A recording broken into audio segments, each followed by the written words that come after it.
And that takes us back to us. Now, it does sound like we are just about ready to start top 16 for you guys, but let's take a quick refresher at what our top 16 will look like. Into the bracket, please. Okay, so looks like we are starting out. This is our top 16 bracket. We got Dark License and Scar facing each other. After that, we have Misazono Kaori and Ares going head to head. Then in the next bracket, we've got Chanson versus Luke. We have Megatrick and Nut. Uh, After that, we have Fam going up against CK1. And then we've got Cueball Gamer versus Andre Lee. And then we have Toby TCG and Nikki Goldman. And lastly, we have Photon TK against Jan Solemn. So these are your top 16 players for the premium format. Let's take a look at what they'll be playing. What is the first deck that we might be seeing today? We've got Jan Solemn representing it looks like Highlander Bermuda. Orange, what are your thoughts on what you've seen so far?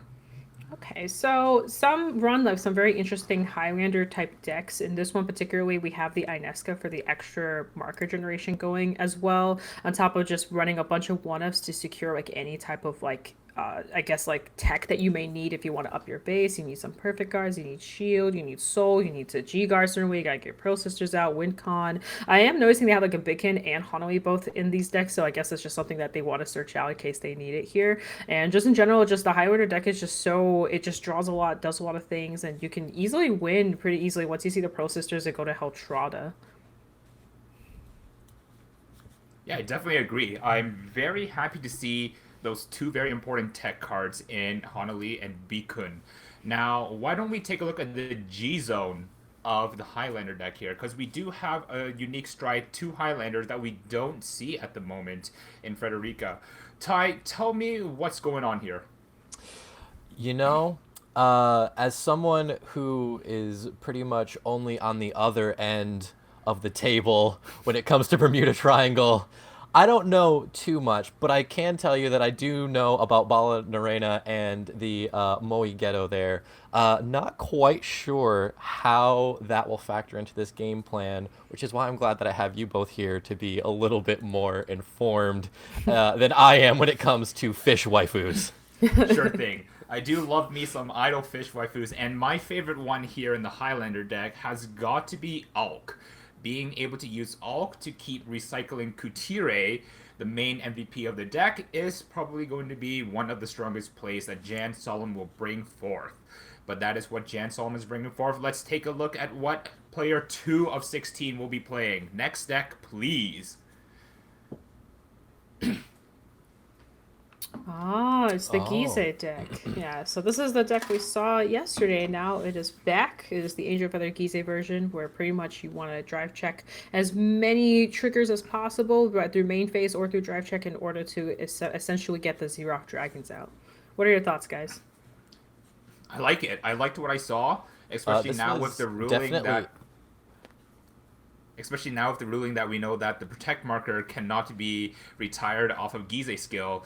This does has a very strong defensive capabilities that was unknown to us, that was demonstrated to us yesterday as well. Ty, give me your thoughts as well.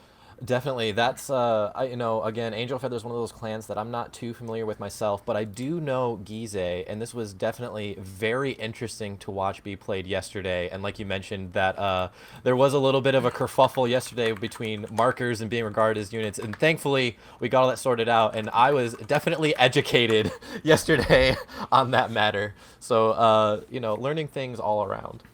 Now let's take a look at the G zone for this deck. I assume that we can all guess five of them at least, them being the Zero with the Dragons.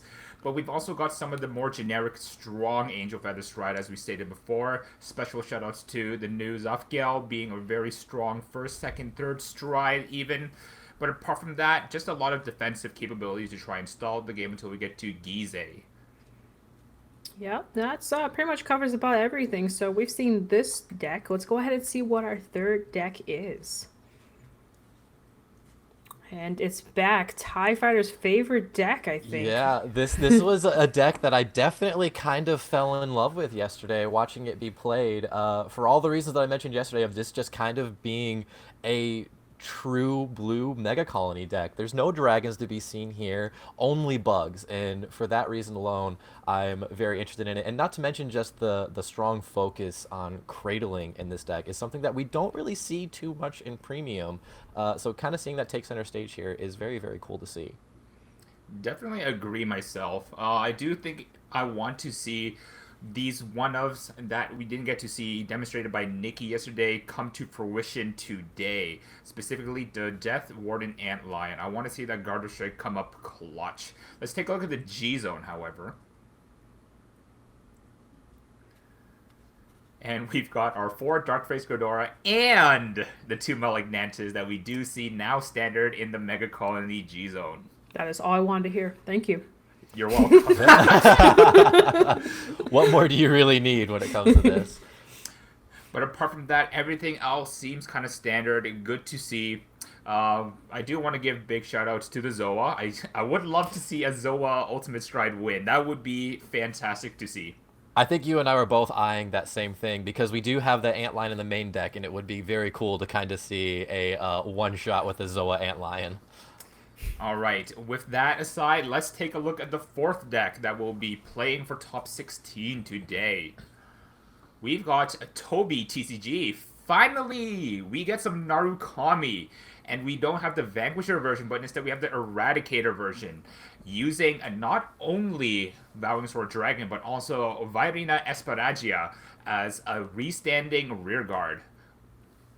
Yep, that is exactly what this is. Honestly, I'm pretty excited to see this deck since we haven't had the chance to see it in action, so hopefully we may or not see a game of this. But yeah, pretty impressive. It's just, Narukami, but with the Eradicator side of it, you're still kind of doing similar things and binding and just trying to be oppressive as possible while also denying your opponent resources. So pretty excited to see where this goes. Definitely. And Narukami is just one of those decks that doesn't really want for much because they have everything they have access to. They can rip your hand apart. They can just aggress you out of the game. And it's one thing that we've been seeing a lot too that you mentioned, Tony, is the Vairina there. That's been finding its way into a lot of Dragon Empire decks just as a standard kind of easy-to-use restander in many different situations. One of the cards that I do want to point out here is Eradicator Unruly Dragon. Acting as an interceptor on your opponent's turn provides a lot of disruption, which then helps a lot of your chain interruptions that is so common you see in Narukami. And now let's take a look at the G-Zone that Toby TCG will be bringing. So we've got some Eradicator Dragons, and we've also got some Stunverse Dragons, kind of the 2 new best friends of the Narukami G-Zone, as well as the voltages to try and close up the game with really large front row power. Yeah, I was going to make the same joke that you make with bugs and go, hey, look, it's Stunverse and the other guy. Yeah. Honestly, between those 2 cards, I think, you have your 3 Stunverse, you have your 3 Exterminate Dragon. Really, what more do you need in a Narukami G-Zone? You have a solid game plan depending on the board state, no matter what you're going up against. So, again, Narukami not wanting for much these days. All right, well, let's go ahead and see the next deck. DP, welcome back. I'm really excited to see this as well again. I will say that this deck has been one of my favorites to watch perform. This one's a little different from the one we saw on stream. So this one runs 4 of the Resting Girl, which is the Overdress card, on top of the normal game plan of Dieliners and Dizoris, and pretty much doing everything else DP. And then they have the grade 1 with that has like the little PG effect on it too. Yeah, I really like seeing Grand Wizard as a very strong countercharge engine, as well as seeing Gel Sludge. But my favorite shout-out has to go to the Die Dumper there. Allows for a lot of good grade 2 gaming, as you are able to then convert your extra grade 3s into shield while you stall a few turns and get everything ready for a very strong stride turn. Yep. Yeah, and this is one of my favorite things to see when looking at a Dimension Police deck is looking at that grade 3 count on the side there. Seeing that go all the way up to 19 is definitely the manliest way to play Vanguard. So looking forward to kind of seeing this in action and some potential guard breaks with that Linka that we see there in the trigger lineup as well. Yep, yep. Now Let's that's go the ahead. main deck. Let's go ahead and see the G zone. Nice, some good stuff here. We're seeing the Yep. new Galaxy added on, which we saw perform very well. No requirements of any resources. You just kind of do your thing, and then we have the Gmail Glass, of course, just to add on the extra grade 3 shield and power up, and of course ending it probably with X Gallop, making your numbers insanely high, and with the Linka synergy works really well. My favorite part about this G zone is not the fact that we have 4 copies of Geoma Glass, but we have 4 copies of Gira Gamelgos. This is the G guard that probably brings DP into any kind of relevance, and Andre Lee here showing off how important it is to the strategy by running a full playset. Yep. I was picking up on that exact same thing, Tony, looking at this, because a lot of times we'll see maybe 2 or 3 of that new G guard, but like you said, very, very important to the game plan of DP these days, being able to kind of guard with a couple of things, usually at 20-25k shield, and then being able to guard for another 25k shield with this and bounce 2 of those back to hand is incredibly useful in this deck. And with that, let's go ahead and look at the next deck. So here we have a Ooh. Steam Maiden approach. So this is a ride down Steam Maiden type of deck here. That grade 3, don't remember the exact name of her, but she actually forces you to be able to ride back down if you need to, which is a really good way to kind of, stall out strides, so for stride and all that kind of stuff. What are your thoughts? I am very intrigued at seeing a very light time leap engine as well within TikTok as well as Steam Made in Melum. I want to see how we are able to utilize that time leap engine in conjunction with the new Steam Maiden Stride and Schlishma. But I'm also very intrigued by the inclusion of Diablo's Anger Richard. Looking at the list right now, I'm kind of intrigued as to what the target will be, but hopefully, Ty, you might be able to elaborate on this one. Honestly, I was picking up on the exact same thing. Seeing that Diablo's Anger Richard there is a very interesting tech, and I'm very intrigued to kind of see where that's going to kind of pop up and what kind of plays we can see with this. And like you mentioned as well, the kind of like light time leap engine in here is perfect for that Mellow Amusements Colossus that we see in the grade 3 lineup, which is a very strong card that if you're not prepared for can just apply a battle door effect to your entire board and can make guarding a very stressful endeavor for your opponent. Yep. Yeah, that is yes. One thing I noticed that they are running the Cray Elemental OT in this deck. Very interesting. I guess it's just to kind of make the aggression for your rear guards here. And with the main deck out of the way, let's go ahead and take a look at the G zone for the Steam Maiden strategy. As predicted, we do have 4 copies of Schlishma. I do really like Schlishma in this strategy because of how Elul, the grade 3, works. And being able to call over the Schlishma puts it back to the G zone, which then lets it be called out again if you are able to once again climb that column back up to grade 3 and attack with it. But we also see some very old time leap cards as well, especially that Metapulsar Huanglong Dragon. That's a long time card that I haven't seen in a long time. Yeah, that's something I haven't seen in so long that I can't even remember what the card does. But we also see a altered dragon there too, which I found interesting as well. A nice kind of alternate stride condition card for the deck, and then of course the one of Grogrock and the one of History Build, just some very easy to go into strides to one builds up your bind zone, and one just is a very easy and almost honestly free multi-attack extender. I think it's cool to mention as well that once we get 1 copy of History Build Dragon flipped face up, Melum Melum would be able to hit good numbers, I believe, if my knowledge is correct about the time leap keyword. I don't know if Mellum actually has the time leap keyword. Oh, wait, no, she's a rewinder. Yes, that's Yes, correct. yes, yeah. But you could use that to pull out the two TikTok workers there that we saw, which would then be the kind of like time leap buff that you would want for that play. All right. Thank you for the insight. Let's go ahead and take a look at the next deck.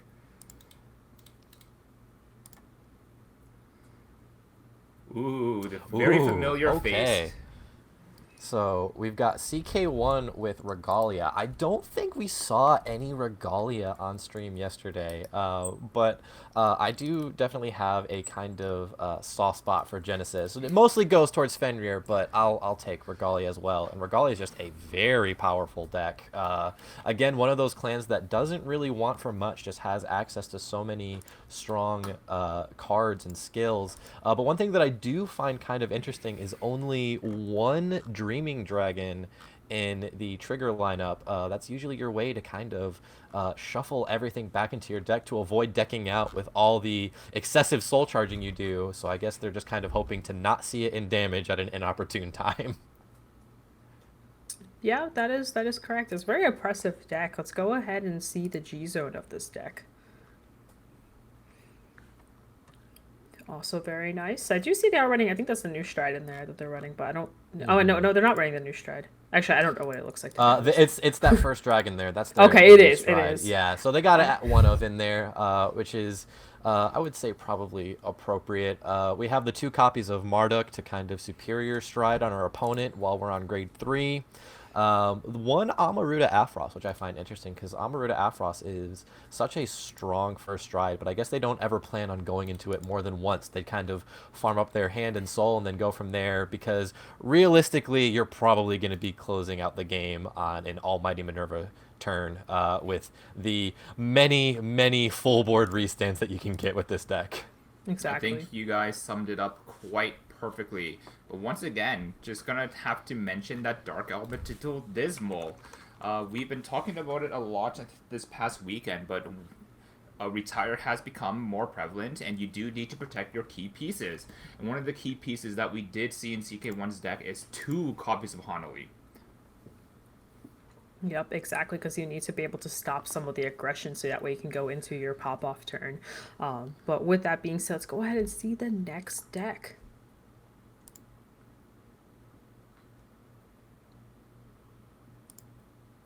Ah, Riviere, it's back. So this is, I think this is the same one we saw on stream, if I'm not mistaken.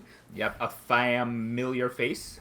I don't know how to react to that one. But yeah, this is the Riviera strategy that we did see Fam demonstrate for us with that Selena package to superior ride into Super Idol Riviera and get that very strong board aggression to the board. Yeah, honestly, this deck has a really good early game, and if you can really pop up for the early game, it's pretty good, and having the resist is extremely useful.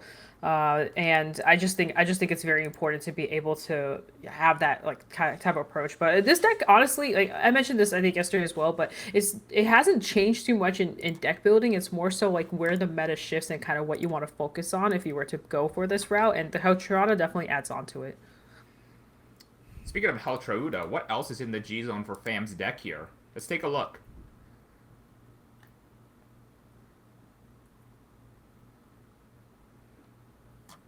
So we do see the Heltrauda, and we also see the Para Ballad Arenas, which is surprisingly becoming standard, like we've said. But mainly, I do see the 3 copies of Tiroa, which looks to be what we aim to end our games on.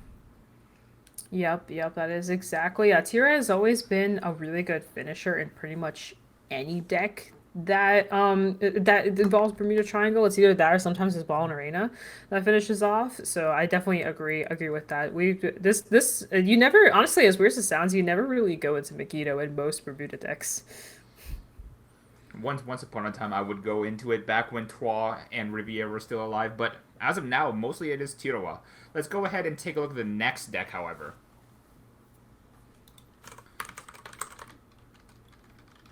We've got OG Nut playing Grand Blue as well. Similarly to that toolbox style that we did see yesterday's stream with Kelvin, but a few different tech cards here and there, especially that Death Stench Dragon. What are your thoughts on this, Orange, as a Grand Blue enthusiast, as yourself?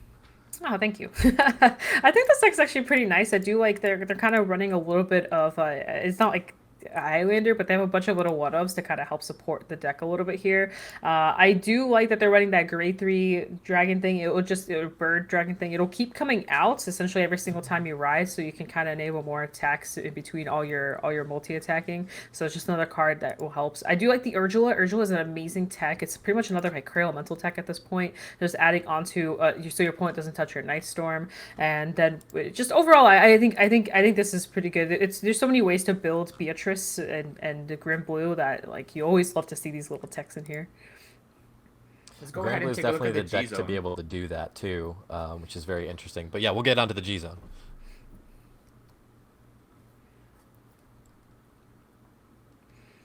All right, Ty, tell me about the G-Zone here. What do you see?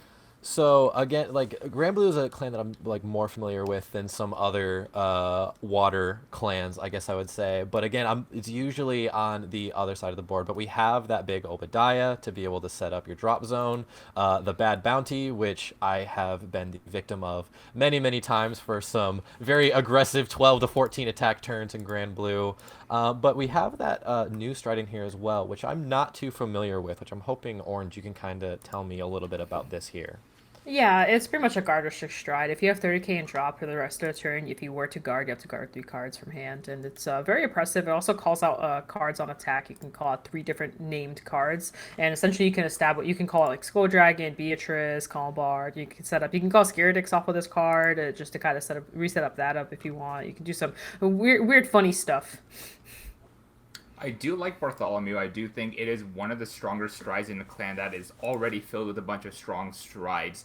Most times that we see Grand Blue close of the game, it is with Bad Bounty, but I would love to see Bartholomew in action. But let's go ahead and take a look at the next deck, please.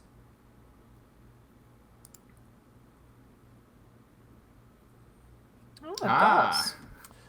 So we did have a Nightmare Dolls actually kind of make its way into top 16 here. So maybe don't believe all the kind of things we've been seeing on Twitter about Nightmare Dolls being trash. Oh, is that a thing? Because I was seeing that on assumed. Twitter this morning after some of the games that we saw yesterday. Way But to here go, it way is, to go. performing the way you kind of expect it to, I would say. I do want to note something. They are running the Armored Beast Tamer here, which is not usually something you see run very often. It does help, so if your opponent tries to deny you Counterblast, the Armored Beast Tamer is a nice way to establish Reride, or a nice way to get something into Soul if you want to get to Soul. It's something I used to run back in the day when we didn't have Chelsea and Marissa and the grade 1 Abigail. So it's really interesting to see that tech over like a 10k base tech. Yeah, and something out of the norm as well is rather than running the Persona crit that goes to Soul on your Vanguard swing, we do see the Overdress crit trigger in Steam Deviate Dragon, just adding that extra 2k. That might be the difference needed to hit those new magic numbers in accordance to incorporating old cards in the V format as well. Well, with that being said, see how the G zone is looking. Nice. Yeah, Or Harry hit. again, this is one of those decks and clans and builds of them where, there's not too many surprises, I don't think, when you look in the G zone. You have a very clearly defined game plan that you're going to go into, and usually that's enough. I think the most interesting thing to look at in this G zone is actually the inclusion of Millward. It is a Magia unit, so we are able to call it off of Dark Lord.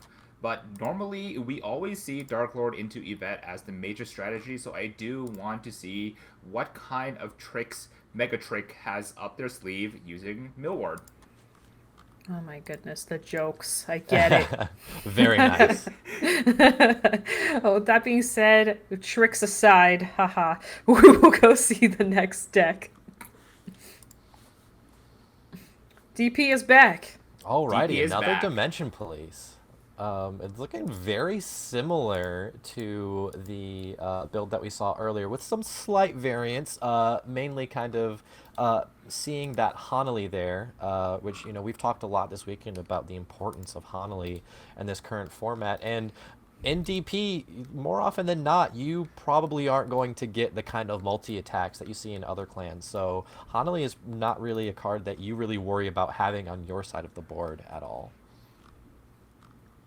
I think you put it pretty eloquently, yeah. Something that you don't care about but would love to always see on your board. Especially with the new version of Commando Laurel as well, even if you have it on your board, as well as the Eternity Chaser. These are like grade ones you can put in the back row, and they don't really do much as boosters since your front row already gets so big by itself that they are easy rest targets for Commando Laurel to just double your Vanguard's power and crit. Something that we have yet to see, but I would love to see today.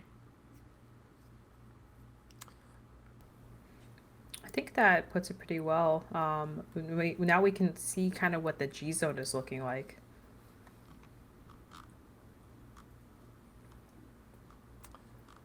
Yep, that is definitely a Dimension Police G zone. Again, not too much different from what we saw earlier. You have your 4 Geo Magless, because that card is so important to the deck to be building up shield for your grade 3s, giving them intercept as well. We have the 2 Unibird, the 2 X Gallop, and that's pretty much your entire Stride game plan. There's some spice here and there with the GB8 and the Stark in the G zone as well. But it seems like also, too, more often than not, we're just going to be going into that Gira Gamelgos G-Guard from here on. Yep, that is correct. And with that being said, let's go ahead and see the next deck. Oh, Highlander's back. Oh, an interesting take on Highlander as well, with some more bling in the top end. Yes, this one is a little bit more standard. The other one we saw was a little bit more techy. This one actually runs some really weird techs. There's that grade 1 all the way in the bottom next to Hanoi. That one is a very different card. It actually gives boost. Definitely a very underrated, very underplayed card, so it's nice to see that. Also, something to quickly note here is that they are running Sistico. Sistico is an insanely, insanely strong card. Highly recommend putting her in any deck you play, as she recycles your stuff pretty easily. We also have a bunch of like 12k vanillas just to kind of help with that, your opponent not being able to beat you down even more. Force, you already don't have that problem, but being on 12k base just makes it even funnier. I guess that's a really good matchup into even a mirror match. Well, that 12k base is definitely something that piques my interest as well. It is something that you can just easily sit on while you start amassing pieces for your reindeer looping and just getting into a bunch of your Highlander plays. So this is something I'm very excited to see. Now let's go ahead and see what the G zone will look like. Okay. Jesus. Pretty standard. They are running the Olivia here, which is she's pretty fitting. She lets you kind of have like multi-attack synergy, and she lets you flip herself as well. And running, I don't remember the name of the one all the way to the right, but I'm pretty sure she's the one that when she hits, you bounce and call. Not that she's free, no counterblast or soulblast I think are around her, so it's just another. Oh no, she draws. She's on hit, draws a ton, I believe, but still just another really good engine to kind of force draw. You can just ride into her and just instantly swing if you're getting denied counterblast, and you want just a different approach to the game plan. Yeah, Chocho Lilina was one of my favorite first strides in the Riviera deck back when you could Superior Stride as well. But apart from that, we do see a heavier focus on the Hel Trauda, and I do believe that is because we are more focused on the Reindeer. And I do like to see that. It is very interesting. With that being said, let's go ahead and take a look at the 13th deck of 16. Ayo. Ah, so we have a different flavor of Narukami this time around. Yes, this is the Vanquisher version, my least favorite version of Narukami. However, I don't want to be disrespectful because it is still an insanely good deck, and the Narukami players are definitely very happy right now with taking one of the most pretty consistent and pretty like established deck right now. We are running pretty much the full Vanquisher engine here, with the Jaggy shots, and then you have all the binding and just pretty much just multi-attacking and just pretty much going into Stunverse and going back into Vanquisher and just getting a bunch of Excel markers and just generating what you need to do to essentially kill your opponent. One of the cards that I do want to point out in this list is, despite it looking a lot like a V-Premium Plus list, we do have the Thunder Strike PG in Anastasia, which at Thunder Strike 4, which is definitely not hard to get with Stunverse and all the other new straws that we have, we are able to open up our trigger line for something incredibly more aggressive, which you do see in those 3 extra copies of crits. Yeah, very heavy crit lineup here, which just makes this deck honestly all that scarier with the amount of the multi-attacking and the power gain that is already here, and like not to mention all the binding. All the binding is very painful for the opponent, and you bind your own stuff too, but all of that is just benefit for you at the end of the day as the Vanquisher player. Yep, that is correct. But let's go ahead and see what the G zone is looking like. Yep, pretty standard. Pretty Yep. standard. We got the usual, the Stunverse, the other homie, and then we also got Impede. Personally, I believe this is one of the best G guards in the whole game. If I'm gonna be real, it's I agree. just such an impactful G guard. Definitely.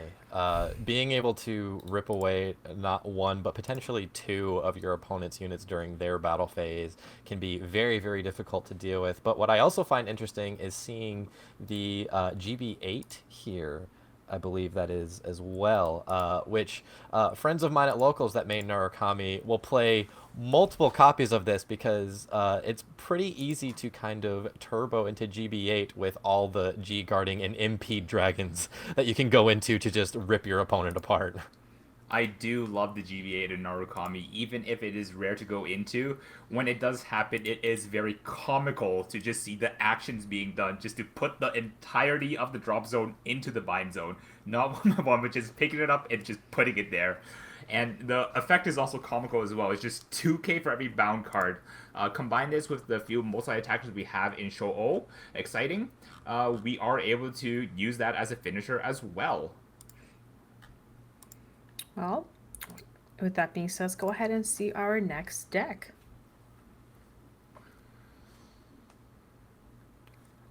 So Reaper. Another Gear Chronicle list. It's looking like another Mystery Flare Turbo, but we've got some next stage spice in there as well. So we have some backup plans in case we're not able to kind of sit there and go straight for the Mystery Flare Turbo. What I'm also kind of spotting, which is very interesting to me as well, is the 4 crit Sentinels. Opting for a very aggressive, very heavy crit lineup in this deck is very interesting to see.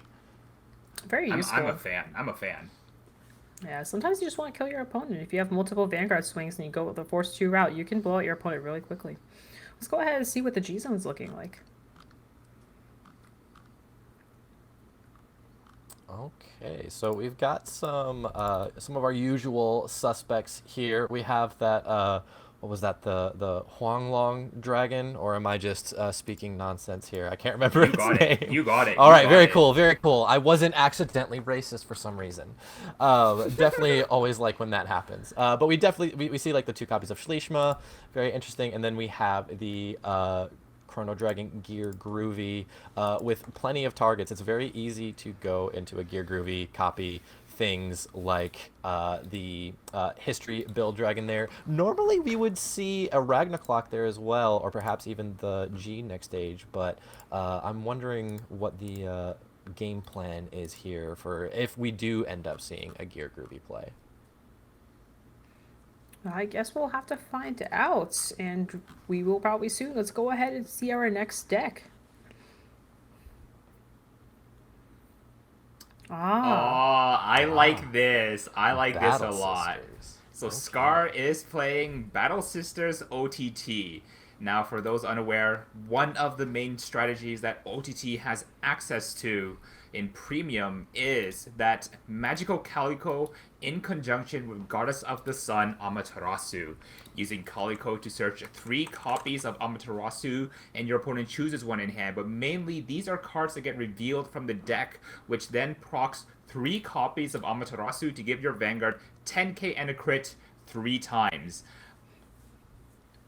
Yeah, Battle Sisters is definitely a deck not to be scoffed at. And while I don't actually play this deck, one of the main kind of rivals, I guess I would say, that I have at locals is a very big Battle Sister player, and this deck can be very, very scary to sit on the other side of. Definitely had many an aggressive grade 2 gaming with this at top tables at locals, so it's very cool to kind of see this here in our top 16.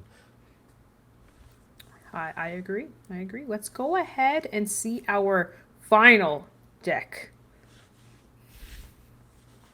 Oh, not final deck. I'm sorry. G-Zone. That was my apologies.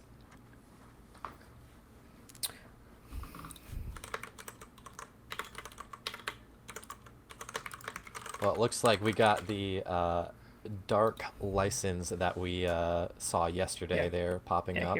Then here we are. Yes, yeah, here we go. My the G-Zone apologies. for our OTT. I got a little too excited. That's all right. But yeah, here we do have the Ichikishima version, and we have Momo, and pretty much just a full combo to kind of, you could pick and choose which kind of approach you want to go. You can either go into Momo for the aggression, or you can go into Ichikishima and shut down your G guards to then enable a bunch of guard restricts. Toku, I know you're very, very familiar with this deck. You can explain more. Okay, I absolutely will. So normally, featuring the new card here in Happiness Gathering Dragon King, this is a card that will help you just get a massive amount of plussing, as well as a massive amount of plussing to hand, massive amount of plussing to board, but all the triggers you get are also not wasted. Once you go into that, you can go into your choice of finisher, and you might even go for a first strike finisher in Momo as well. Using Momo alongside Magical Calico, you do have a 4-crit Vanguard swinging twice. You find an extra crit on that drive check, which we do see that Scar is opting to run that 2-2 split of draw Sentinels as well as crit Sentinels.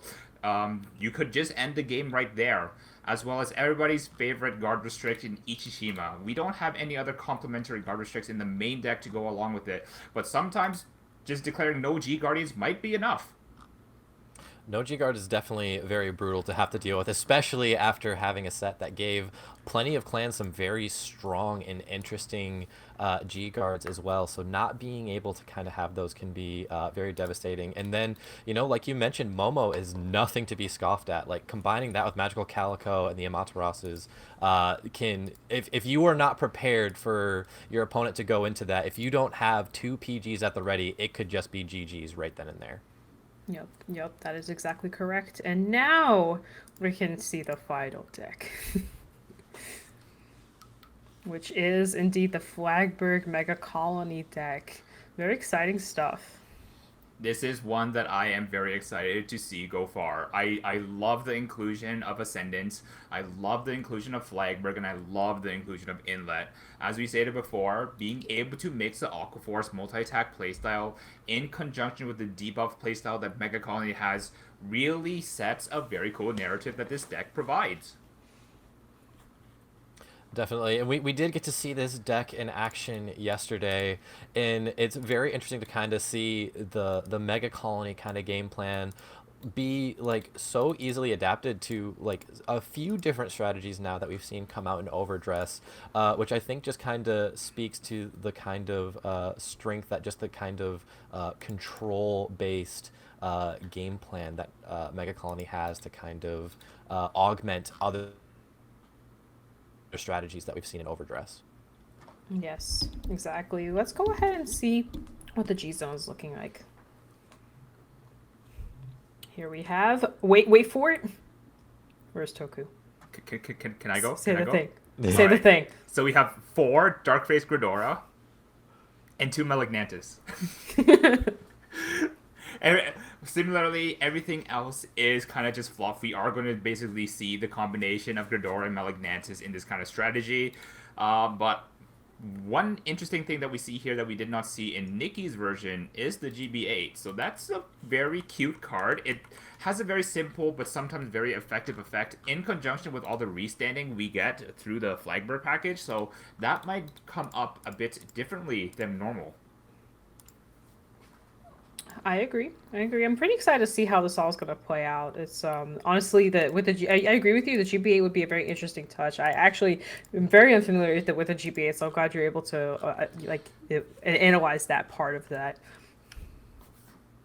Now, with that being said, that is the top 16 decks for you guys in the top 16 premium tournament. And let's go ahead and just go straight into the match. I'm excited. Are you guys excited? Oh, yeah. We have a very interesting match here.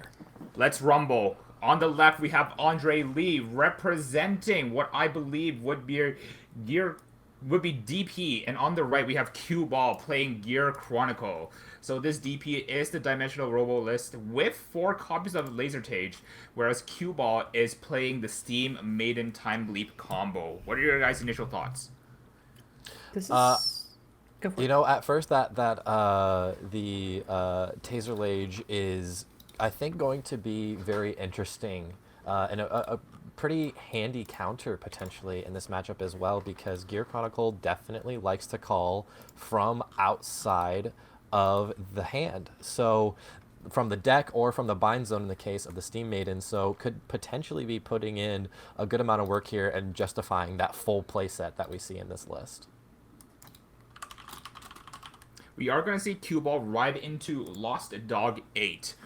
For those who don't know, Lost Dog 8 is based off a very, very sad story of a dog named Hachiko trying to find its original owner, trying to wait for the original owner, discarding the LL, and trying to find that other copy of that Grade 3 used for the ride down in Steam, Maiden, and Gilsa. Yeah, this card is honestly it's such a fixer because Gear Chronicle really wants to see the correct grade 3 and just be able to fix it up with this one card, and it's a very rear guard scale, so you can just ride it and do your thing, get what you need, and you're pretty much ready to go once you ride to grade 3. Looks like Cue Ball is opting to swing here, no damage denial off the get-go, and it looks like we do get a draw Sentinel for our first drive check, and Laurel into the damage. Alrighty, we'll see if that becomes a factor later on, because Laurel can be a pretty important piece when you're trying to. Wait, it looks like That's a G assist, yeah. G assist. Okay, well, there we go. That's if there's ever a grade to miss when you're playing Dimension Police, it is usually the grade 2s. And sometimes it can be interesting as well because maybe you don't G assist. Maybe you just kind of let your opponent kind of like have a way to kind of fight for that first stride. But I think when going first, it's probably better just to try and get up to that grade 3 as soon as possible.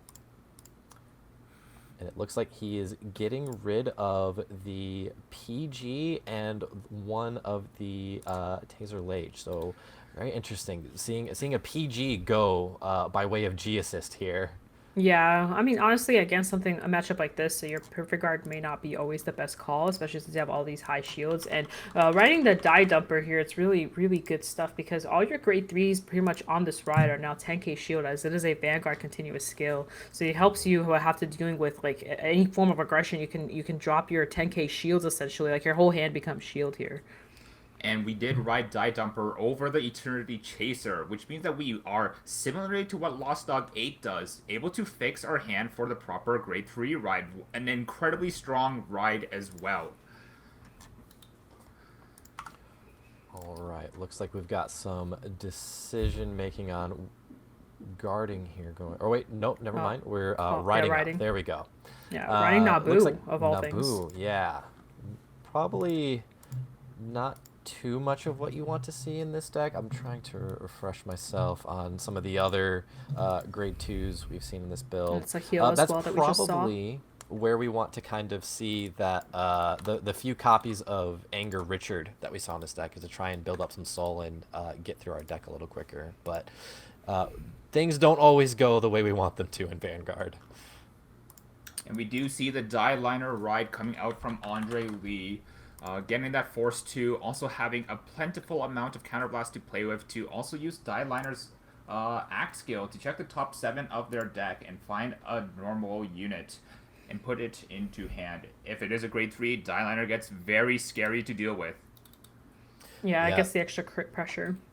Well, and already sitting on a Force 2 as well. So you get that 20k putting you up to 33, and then having that 3 crit just can get very nutty very quickly, especially when your opponent is sitting on a grade 2. And with the Brant Gate overtrigger, if you're not careful, that can turn lethal very, very quickly. Oh yeah, 100%. Because DP is one of the main clans that's known to just like apply a bunch of crit pressure really fast. So you never know. Like sometimes like you're sitting and you're just like, oh, this is just 3 damage, and suddenly it turns into like 6 damage or 5 damage, and you have to be very careful with these attacks. Looks like we're seeing that other Taser Lage hit the board as well, so just kind of preparing for any superior calls from deck or bind zone. Because, you know, hitting the right target at the right time can completely neuter an opponent's game plan. So we'll see if that's about ready to put in some work here as well. So we are seeing the Heal Guardian drop down here. I'm assuming we're... Oh my god! Completely And outskilled! This Wow. is Oh my exactly why I mentioned it, because seeing the over trigger on a die liner turn can be incredibly devastating, and it looks like Is that 6 potentially damage? it could be. It seems like actually No, no, it seems like he We chose. were able to use the Heal Guardian's effect to Oh, minus he the did minus crit. 2 crit. He yeah. minus 2 crit instead of the 10k. Very smart move there, because you know, like I just mentioned, hitting the over trigger on a die liner turn can just like End the blow game. you out of the game completely unexpectedly. So very smart move opting for that minus 2 crit. Basically just made it so that instead of staring down the face of 6 damage all at once, it's only like just seeing 1 crit on the Vanguard. So if you're cue ball gamer here, you've got to be breathing a very big sigh of relief that over trigger popped up then and not later on in the game and at just the right moment. So Yeah. here we have the grade 3 ride. This is Anglissia. So this here, you can ride up to a grade 4, then go down to a grade 2 from your soul or drop zone as rest. Which is actually really good. Yeah, very, very good for premium in a way to kind of grade 2 game your opponent while also playing a grade 3 game as well. Although, given that Andre Lee was on the play this game and did ride up to grade 3 first, whether or not he decides to ride down to a grade 2, Andre Lee will be able to stride starting off. Yes. I guess like they're we're- thinking what to do here. Yeah. Trying to decide here. It seems like they're holding onto their G deck there. Almost seems like they're trying to decide whether or not to even stride. So we'll kind of see what happens here. There are a few things that we could go into here. One of the things that I kind of like is going into Shlishma just to start farming some cards, as Shlishma does help you generate some board pluses. But on another option is using Grogorok to go into Chronos Command Dragon from the main deck. That is true too, because then we did see a play similar to that yesterday with a MFD Turbo build, and then just kind of since you use Grogrok to do that superior ride, you don't actually have to activate the grade 3 skills to ride down. So you can kind of just sit there on a nice 15k base, which can be kind of relevant in certain matchups. Yeah, this is very true. It is interesting to kind of see what the approach will be here, which I think we're about to see that. Looks like we're going into the Shlishma. Yeah. A very aggressive turn. This will pretty much go through quite a bit of hand here. There'll be a lot of multi-attacking happening. Now, we don't have any face-up Geoma glasses right now, so this is pretty much where Andre would be at their weakest. We do want to kind of abuse that fact, and looking at their only 9-card hand, try and shred as much as it while we can. Definitely. Exactly. Because like you mentioned, this is where the power is the lowest, or at least the shield power is the lowest. So, and we're also looking at what looks to be like a 9-card hand here. So this is the do or die situation right here for sure. Yeah, we see the Colossus coming out, which should definitely apply some extra guard restricted pressure here while from attack to attack. Absolutely. This is one of those situations where calling this down is basically going to set up a situation of either pushing Andre Lee with a bunch of damage or just putting them into a position where they have to drop a bunch of hand to not take that damage. But really, DP can kind of go either way. They can play with a lot of damage or they can play with no damage, as we saw yesterday. So let's see what kind of choice he makes here. Looks like we're going into a G guard here. And it looks like, let's see.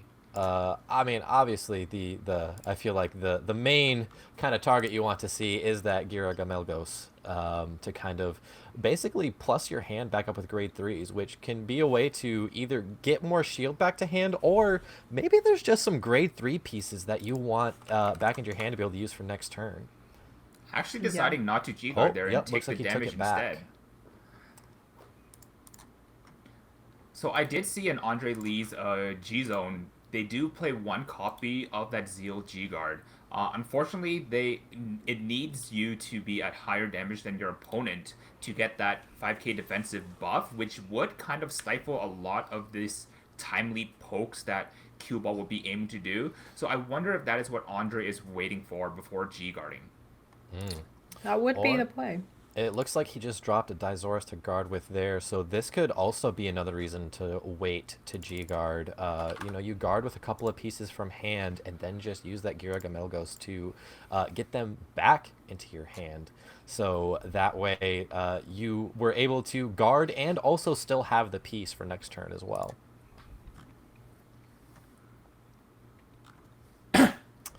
Melum going into pulling out the TikTok worker there. Setting up for some more multi-attack extensions here. Yeah, Bellum is a insane card, and also we see that TikTok worker. I don't know Yes, the exact yep. name, but yeah, that also kind of sets up for some multi-attacking engine, right? Yes, yep. And it seems like it'll probably be off of some calls from Schleishma. That way we can kind of set up the TikTok to send it to Soul and then time leap one of our pieces there. Looks like we're calling both those back out. Yeah, using Schlichma's effect to bind that Colossus, and then being able to call 2 cards with the Bind Zone, which is one of the cards that Colossus actually bound for its own skill to the front row, and then also giving our front row an entire 10k. Yep. The Rosa from Bermuda Triangle is coming in strong here. The extra 10k buff from Bind. Let's see. It looks like they're targeting the taser. Yeah. Here. Probably a smart move here. Let's see. It looks like they activated it on that Colossus, the taser there, to rest that Colossus. Yeah, seems. that would be the call. Honestly, it is a once per turn and it's a front row skill. So I was actually thinking, I was like, that would be the time to activate that. You can easily just stop at a whole attack. It is also smart to rest the Colossus off of Taser skill because of Schlichma face-up G-Zone effect, that when your grade 3 rear guard, which Colossus would be, attacks, you can also get another attack off of Schlichma. Exactly. So that way you're stopping that entire play. Absolutely. It basically turned this into, from being there being 4 more attacks this turn to only 2, literally cutting the amount more of attacks that were going to be coming in half. Ooh, a very well-timed heal as well. Yep, making that rear guard over there a little big. Let's see, swinging there now, and I imagine probably going to proc the TikTok worker here as well after the battle ends. But we'll see. Maybe it's worth keeping the TikTok on board for an extra turn to try and push back on the next turn. We'll just have to wait and see. Now, if my eye serves me correctly, I do believe that on that rearguard circle is the grade 1 Steam Maiden Illo. And because we are on a Steam Maiden Vanguard, I believe we will be able to start climbing up, but we do not have a grade 2 in Bind Zone, but we are able to use the TikTok to start time leaping the Steam Maiden Illo into the next grade. That being Nabu. Nabu has also a guard restrict and a draw on top of replenishing soul as well. One of a really amazing card in Gear Chronicle, actually. And she's a Steam Maiden. Steam Mechanic. If I'm not mistaken. Steam Mechanic. Oh, dang, so close. Yeah. So close. I believe Nabu is a maiden, just not in name. Yeah, it does not. That makes sense. Regardless, still a bunch of. She does have the guard restrict active, and she can bind Definitely. something, so you can easily just work with her. She just synergizes so well with the deck. Absolutely. And then, like you mentioned, give Soul. Gear Chronicles a deck that definitely likes to use their Soul, so giving that Soul back and also drawing a card, there's not much more that you could really want out of that card. Then we do And see that Andre Lee decides to finally use that G guard going into the defensive MVP of the deck in Giraga Melgos. All those cards that we had originally guarded with earlier in the turn, well, they're just back into her hand now. back Yep. into the hand, ready to be used for this turn. I believe there was a Dizoris that was taken back to hand, so we'll see some additional drive checks potentially. And then there's the Unibird. Definitely the play that you're going to want to see here, especially going all the way to 5 damage. Just having that 5 damage is an immediate plus 50k to Unibird, and with an extra full board on top of that, can just pushes that even farther. Very, very scary card to be sitting on the other end of. And there's the Linka too coming through. So Unibird is already here, sitting at plus 100k. Yep. Then we also have that extra crit and the Force 2 crit, and because of that extra 10,000 power, we are able to get an extra 2 drive. And we're not done yet. We're going to go ahead and use Commander Laurel's skill to double that and double the crit as well. Wow, And- that's a big boy. Yes, and there goes the Linka as well. So this is a very, very scary card to be sitting on the other end of. We have that Dizoris still at stand as well, so even though Unibird already gets an extra 2 drive from his own skill, the Dizoris will give that an extra as well. So this will be 6 drive checks, plenty of opportunity to see a grade 3, and potentially just completely smash through any perfect guard that Cue Ball Gamer may try and hope to hide behind. Exactly. Honestly, this is with even through you need multiple perfect guards to get around this one. This is tough.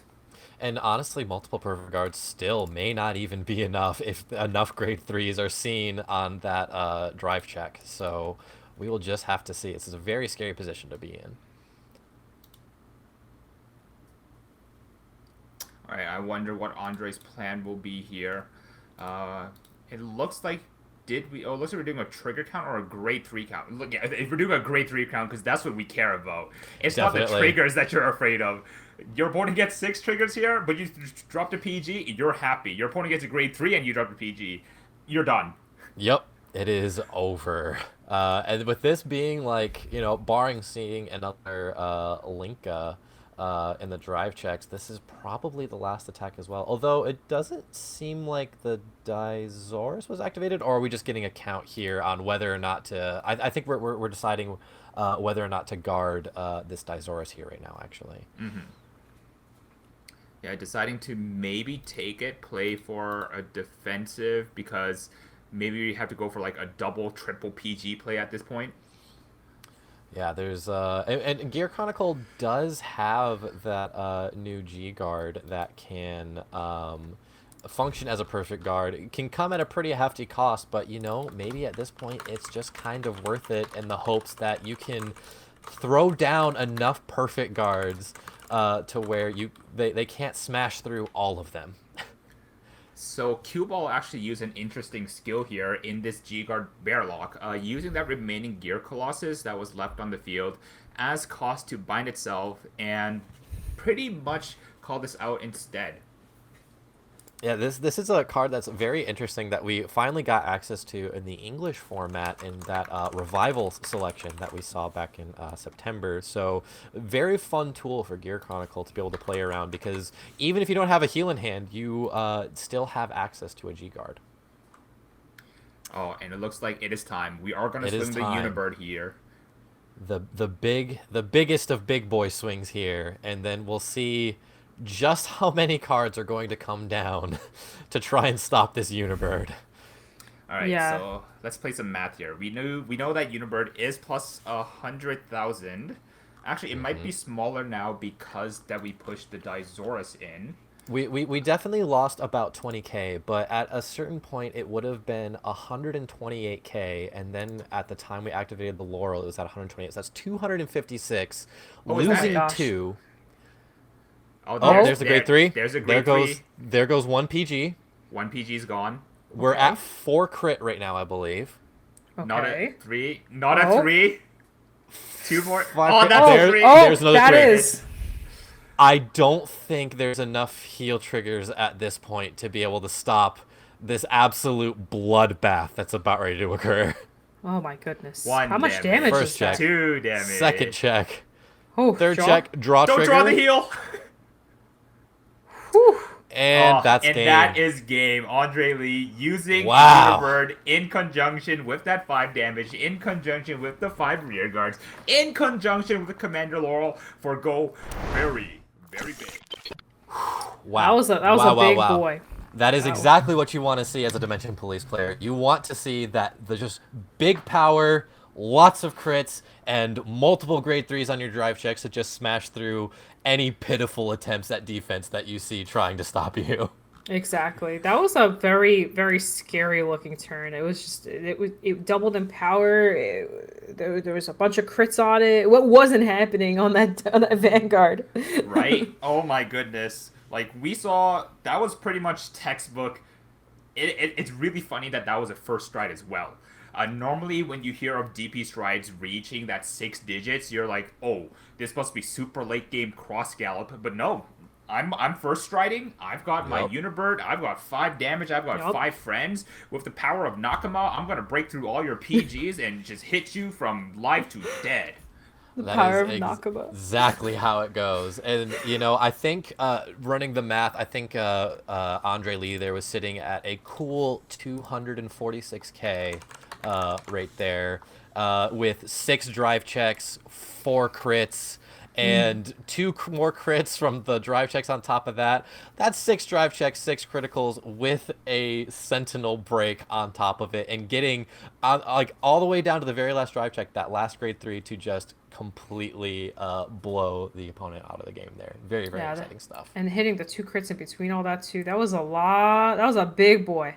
That was a big boy. That almost felt like Brand Gates OT got hit again. Yeah, we saw the very cool, very skillful over trigger get hit. Like, imagine if we didn't have the Heal Guardian in hand. Right then and there, game was over. Yep. Out of one card, anything you would have done, boom, we flipped the over trigger. We were on Die Liner. We've got that Force 2, so our crit was already 2 to start with. Die Liner would have gained that crit. That's 6 damage. That's game. Yep. That's game. Like you said, just very perhaps either just not wanting to take quite so much damage, or just kind of anticipating a potential overtrigger, dropping that heal guard, and choosing to go for that -2 crit rather than the 10k literally made all the difference there. Yeah, that was a very smart play. It's nice to see that type of interaction. Sometimes the 10k base seems like the go-to. Like, no, most of the time, if you don't want to get rushed down, that is the play. But -2 crit there was the perfect situation. If they didn't have that, that was the bullet right there. Like, that was going to be game. Definitely. Very fun. But I want to talk about the Steam mailing list. I know that we've kind of harped on the DP list as well. Well, actually, talking about the DP list, I did like those 4 copies of Taser Rage. It came up big. I think it did come up big. Being able to stop that one Gear Colossus attack, stopped an extra attack because of Schlishma being able to swing on out again. So 4 copies of it, with extra copies being able to swap out via Eternity Chaser, a very strong choice, but I do really like the options that Cue Ball showed in the Time Leap list here. Yeah, very, very interesting. And it's something that I like kind of seeing now that Gear Chronicle has access to more superior calling from the bind zone.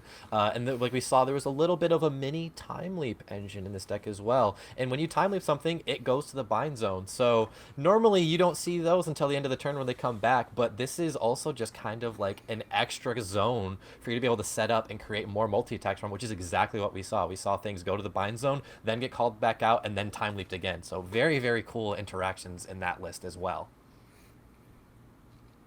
Overall, just very amazing stuff. Very well built decks. We're really fighting it out. And you know, that guard restrict was definitely what pushed it over the edge, you know, in that game. But overall, it's a good thing.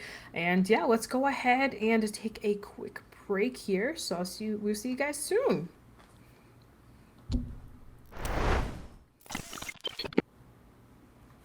We are back at Bushiroad Rumble Online 2022, and we are just about to go into round 2 of the top 16. We just had a very exciting DP versus Gear Chronicle game. And let's go ahead and take a look at the standings going into the second round here. Take us away, Orange. All right, so we have Scar and Ares for the beginning part. Going on from there, it looks like we have Luke and Megatrick moving on to the next round to face each other. Fam and Andre Lee, familiar faces from both sides. We've got that Riviere and DP matchup there. Yep, and then after that we have Toby TCG with Photon TK. I'm excited for the next round to start, top 8, and I think all the players are as well, and I think everybody watching at home are ready as well. So let's not dilly-dally, and let's get card fighting. Let's begin.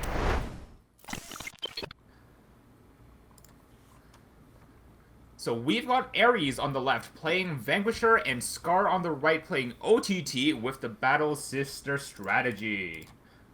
Give me your initial thoughts. Take it away, Ty. You know, knowing what I know about both these decks, these are both decks that I face quite frequently at locals. Both of them under the pilot of very good players. Both decks can be very, very scary. I think, you know, the Battle Sisters, they kind of need a little bit of they kind of need that first stride to be as lethal as possible, but Vanquisher doesn't necessarily. Vanquisher has a very strong ride up, doesn't really care what happens, and then has such strong defensive options as well on top of that aggression that it really kind of comes down to who goes first and then how they play it from there. Now, Orange, I know both you and I are familiar with who Scar is. You might have a bit more knowledge about the Battle Sisters variant because I play a more Tsukuyomi variant. What do you think are the major strengths that the Battle Sister variant will bring that Scar can utilize to their advantage? Honestly, the deck just draws so much, so there'll probably be like a lot of drawing going through the deck, seeing all your Battle Sister units as quickly as possible. And then there is the Turfy, I believe her name is. She is able to force out your opponent not be able to call Sentinels on her turn when she attacks, on top of gaining power as well. So it will be interesting to see kind of where they take this with the Coleco engine. It's pretty similar. A lot of OTT decks run like the main bulk of like the similar strides, similar Coleco stuff, but they'll just have like different guard restrict approaches. I do think Battle Sisters can stack and draw like really fast, and I think that'll be the strengths between this and like maybe a different OTT type of deck.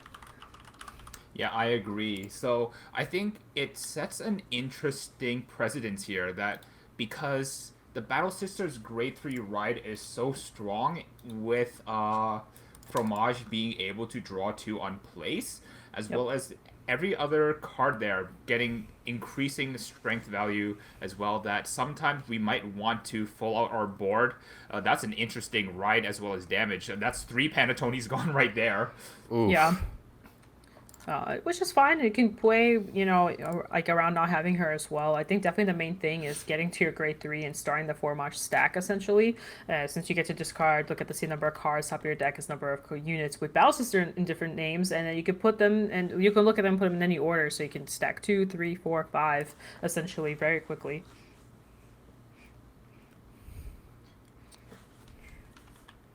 We are going to see Ares here ride into the Fiendish Sword Eradicator and exciting! Probably one of the strongest rear guards that you want. Not something you really want to see on that Vanguard circle. So knowing their list, we now know that Ares only has 1 March Ho-Oh in rotation to be able to be used for multi-attack plays once we get into attacker strides such as Vanquisher and or Exterminate.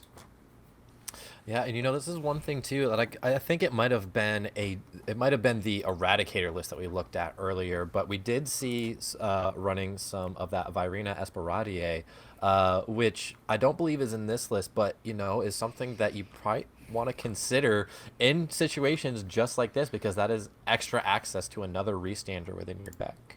Oh, looks like we are denying that grade 3 here, stride approach. So we're trying to go around that here, maybe grabbing more units or just, you know, going through the deck a little bit more and just looking for a grade 3 as we do here with the grade 2 skill. So we'll see kind of where this goes. It is interesting to see. I feel like being on grade 3 isn't really a bad thing, but maybe there's certain stuff that we're looking for. And here is the grade 3 activating the other grade 3. This I is think trying to remember Amaterasu. I think this is a very interesting kind of position to be in if for either player, because while Battle Sisters, they really kind of want to have that first stride, because really to be at full power, they kind of want to see that Momo, they want to see that Calico to get all those Amaterasu procs. But Narukami and Vanquisher especially just doesn't really care that badly about getting first stride. I mean, obviously, a first stride is going to help you do many plays, but for the most part, when you're playing Vanquisher, it's almost like V Premium Plus. So I don't think they'll be too affected by this. One of the cards that I really am happy to see right now is both Fumino and Choquette. They both have similar effects that you are able to check the top 5 cards of your deck and look for a grade 3. So Choquette was able to find an Amaterasu, which was able to use this effect to give the Vanguard 10k and a crit. But most importantly, with the introduction of Clan Collection, we did get Heal Guardians, which are also grade 3. So in a situation like this, where you are behind on damage, you are able to force heal triggers to the top of your deck. Exactly. Another thing I wanted to know, I kind of almost forgot about this, but Battle Sisters have a lot of power gain off of their own skills. Like we're seeing like all these dice everywhere because they all have like their own little power gains, which makes the grade 2 turn actually pretty annoying to deal with here. And it won't happen right now, but that grade 2 on the right side does have a guard strict at the top of also gaining power as well. It won't happen here, but I think the power will still be applied. Oh, pulling out Oh, wow. PG quickly. And using that best discard fodder and that quick shield as well to pay for that cost. And it looks like we saw an Amaterasu off the top of the deck there as well, which I don't think is too great right now. I think you want to be kind of keeping those Amaterasus in deck as much as possible, especially with one already activated. So we'll just kind of have to see how that plays later on down the line. Yeah, with that Amaterasu we drove check and the Amaterasu that we found off the top with Choquette, we now only have 2 more Amaterasus live in deck to be able to use in conjunction with that Calico. Now, we are able to slowly keep pushing our opponent to higher damage values with how strong the Battle Sisters are in the early game with all their intentional 5k buffs, that maybe just those 2 Amaterasus left in the deck might be enough to eke out that bit of damage that we need. Yep, exactly. Something to keep in mind here, Vanquisher can still bind a little bit. Actually, because so hopefully, Battle Sister is very reliant on seeing different card names for their Battle Sister effects, especially going into Formage. So even though they will be striding essentially, but still just something to keep in mind. You don't want to lose too many of your Battle Sister units, especially since we do have the Gartership girl there. Losing her will be a little troublesome. Mm-hmm. So we are going to see the Vanquisher ride up, and just like you said, these are both pretty much V Premium Plus decks that we're seeing here.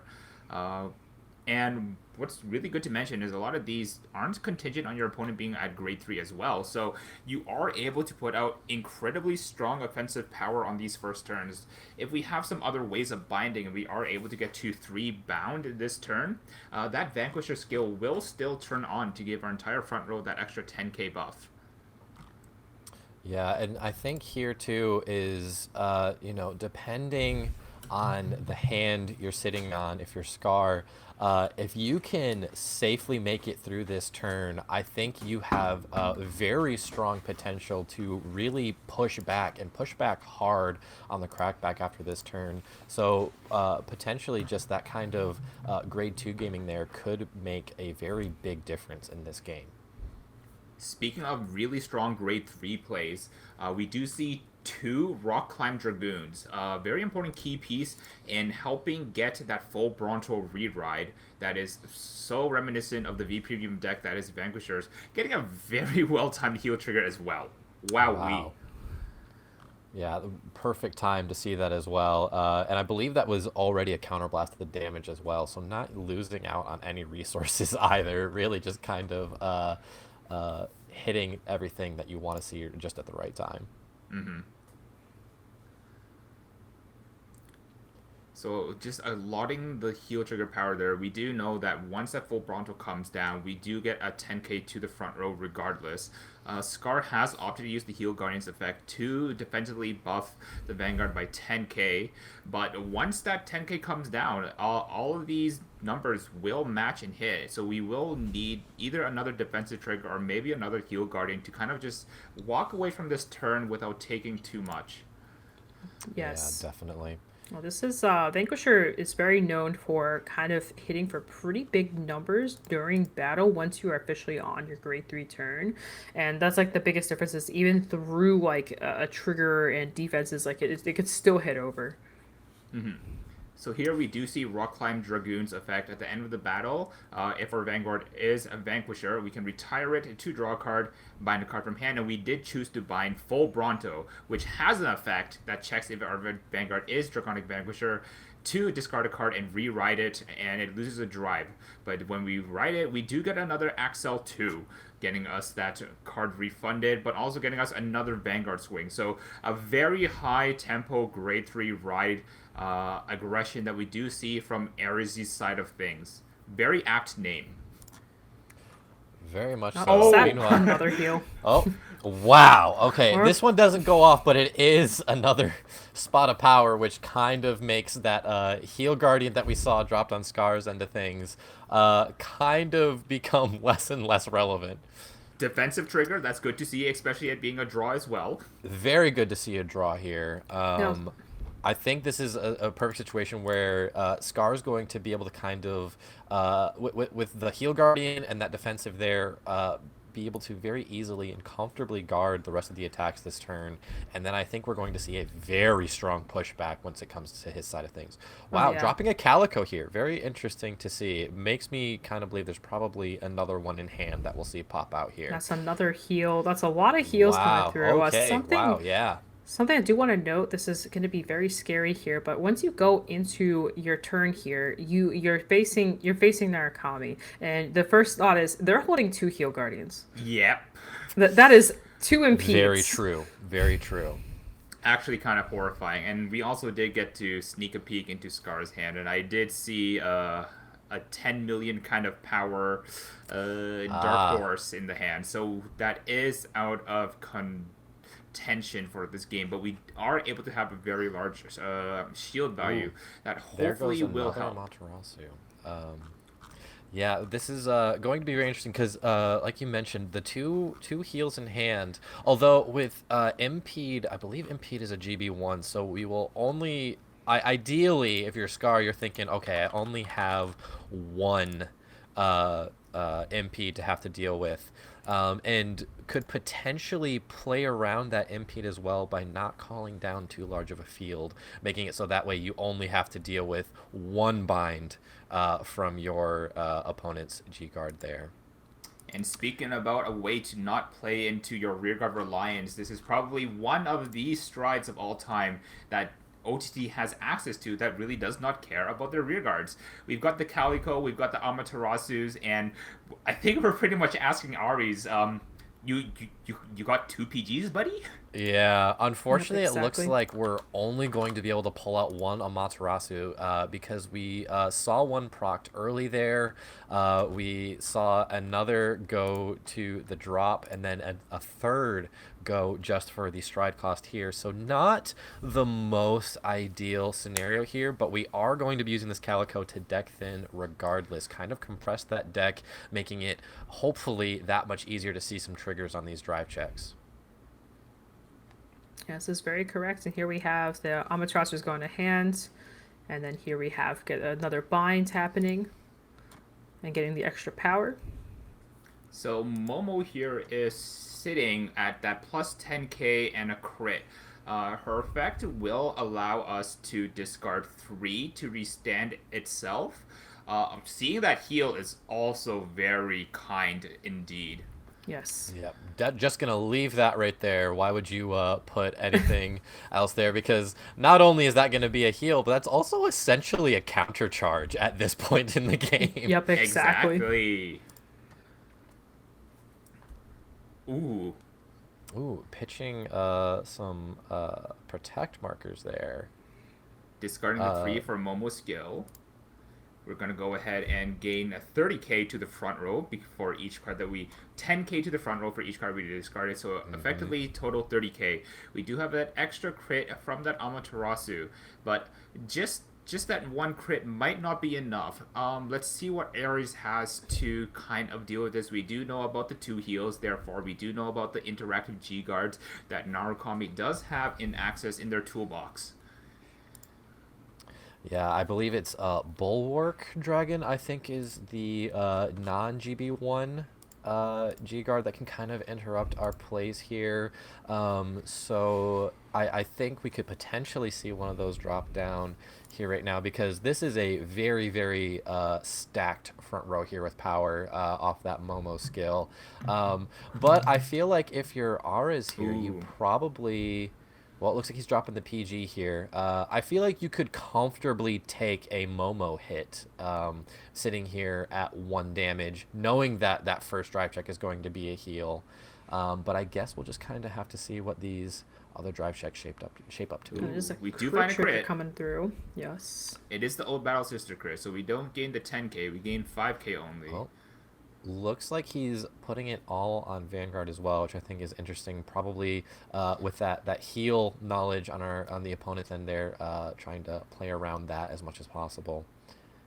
Using Amaterasu's secret second effect that isn't just giving your Vanguard an extra 10k in a crit, but on swing, able to discard a card and kind of be able to stack the top card of your deck before going to your next Momo swing. Kind of filtering for that last crit trigger you might need to close out the game.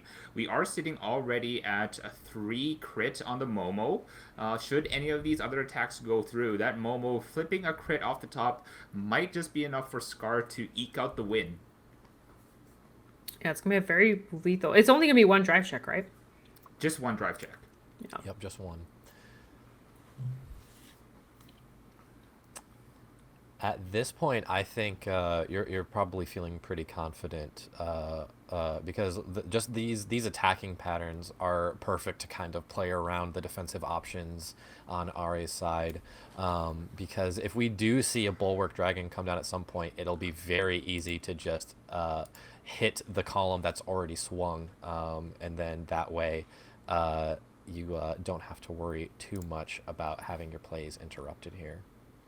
Oh, in that kind of topic as well, I find it very interesting that because of the Amaterasu's there, we've already kind of started to build up our Thunder Strike for Ares' Strides and PGs as well as the G-Guards as well. Luckily, we are not at Thunder Strike 4 yet, which is where a lot of stuff gets scary, only Thunder Strike 3, but kind of accelerating that in alongside that very large drop zone, in alongside our very large field, that once that Stunverse comes out, that's gonna be a big punish. And it looks like we're dropping another PG, but also it looks like they dropped one of the heals to pay for that cost for that PG, so very interesting to see there. Yeah. But that's a very scary drive check to see as well, knowing that the Momo is already sitting at 3 crit, and also knowing that your opponent knows what's on top of that deck, but you don't. So you really kind of have to play some risk management there. Yeah, exactly. I think dropping a Perfect Guard in those situations is definitely the safer call. They rip a crit and suddenly you're sitting at 4 damage to take. I So think this number shouldn't be too large, or it's a good number to kind of try and heal guard here. I think one of the more important decision lines that just occurred right now, especially with Scar, was when we were discarding 3 cards for the cost of Momo, we chose to keep the Overtrigger in hand, not because that it was a high shield value, but you don't want to reveal that information to your opponent that this one-of card that could just immediately change the tide of the game might still be in rotation, and because of that, you might throw your opponent into awkward guarding situations where they still need to take that into consideration, right? Definitely. And, you know, with Vanguard being a game where so much is public knowledge, because you see every single one of your opponent's drive checks, and at a certain point, you can have a very good idea of what the contents of their hand are. So making sure that you keep like certain things like hidden knowledge so that you can kind of keep your opponent on their toes so that they don't always know what could potentially come up on those drive checks can be very, very invaluable. And here we see the Stunverse Dragon, Yep. the one of the Narukami strides of all time, in conjunction with the cards that Scar had already bound off of Amaterasu. With that very large drop zone and with that very large field, we were able to rip 2 cards out of Scar hands and also kind of take them for ourselves and draw 2 and jump back down into the Vanquisher, which now checks that the game does have 3 bound cards this turn, so we are able to get that 10k to the front row. This is very correct. And we're about to see a lot of swinging, and, losing all those rear guards is not the greatest situation for an OTT player. You kind of need them. Exactly, and then also just seeing like a few hand cards get ripped away by that as well, just kind of further limits your options in being able to replenish that field. And then especially knowing that there's going to be a pretty big onslaught on the Vanquisher side of things. Ooh. But checking a defensive right there is definitely going to kind of come in handy here. Absolutely. Yes. So here we have another swing coming in. This should be the situation where you decide to bind something correct, so you can bind into another full Bronto and essentially reset yourself.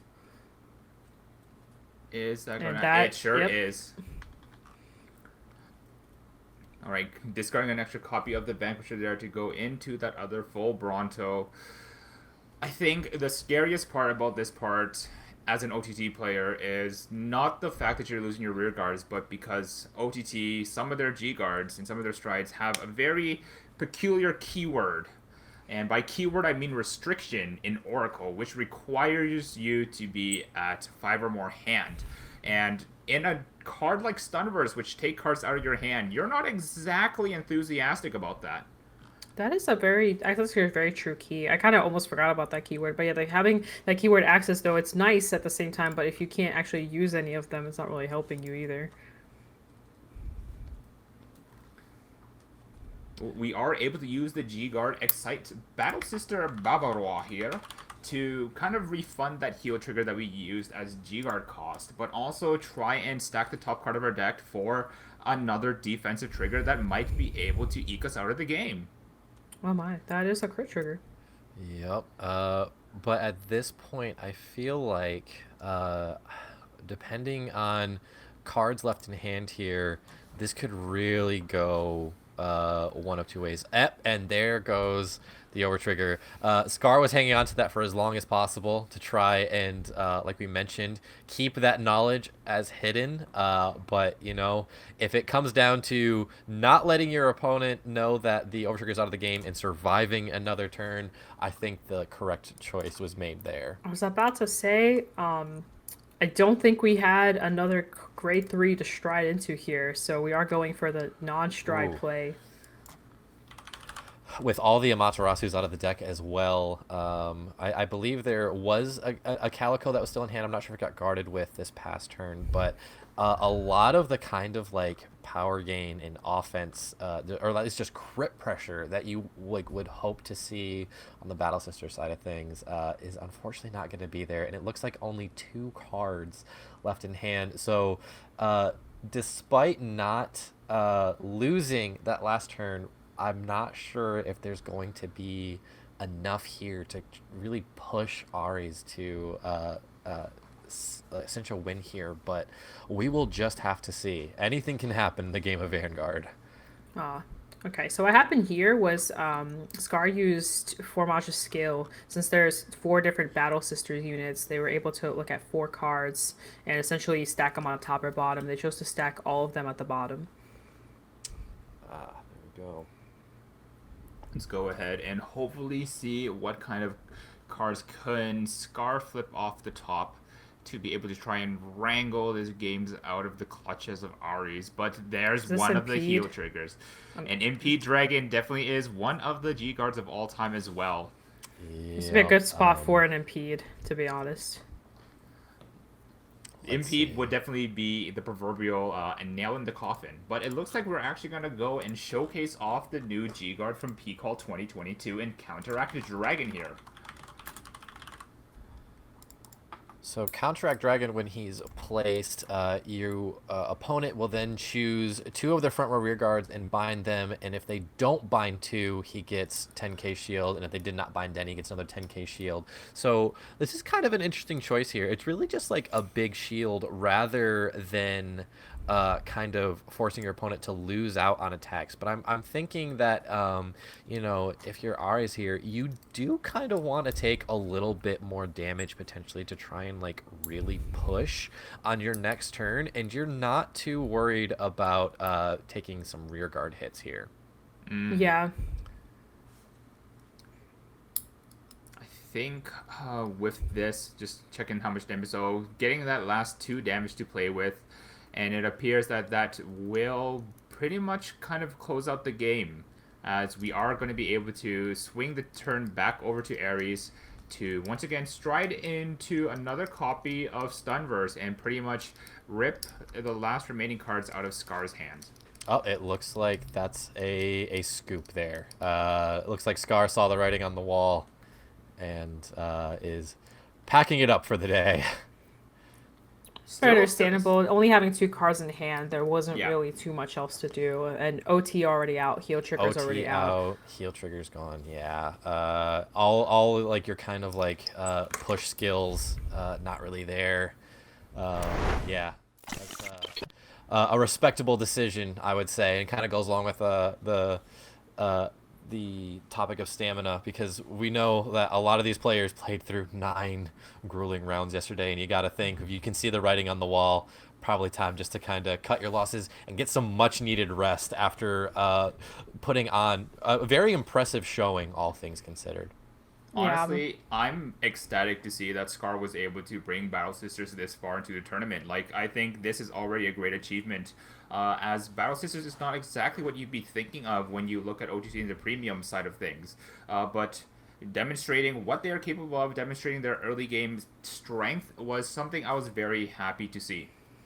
Yeah, the deck is actually it's very unpopular, but I remember for a good while there were actually some people testing Battle Sisters back when all the new cards released a bit ago, and just trying to kind of work with that whole like stack manipulation, and you know, just being, you can even like set up like OT defensively and all this kind of stuff. And I've seen the deck in action actually quite a few times, and I do think sometimes it just pops off and there's just not much you can do. But once you start getting behind on hand advantage, you can kind of see yourself in a pretty bad situation, which is pretty much what we saw here. That's why that rearguard binding, like, it was actually affecting the deck a lot, because you have to keep recalling cards out, since the deck relies on the Battle Sisters being on your rearguard or Vanguard circle. So in order to keep doing stuff, you have to have units to do stuff with. All right. With that being said, I think that was a good summary of the match. Let's go ahead and toss it to another break as we get the top 4 ready for you guys in Bushiroad Rumble Online 2022. Be back shortly.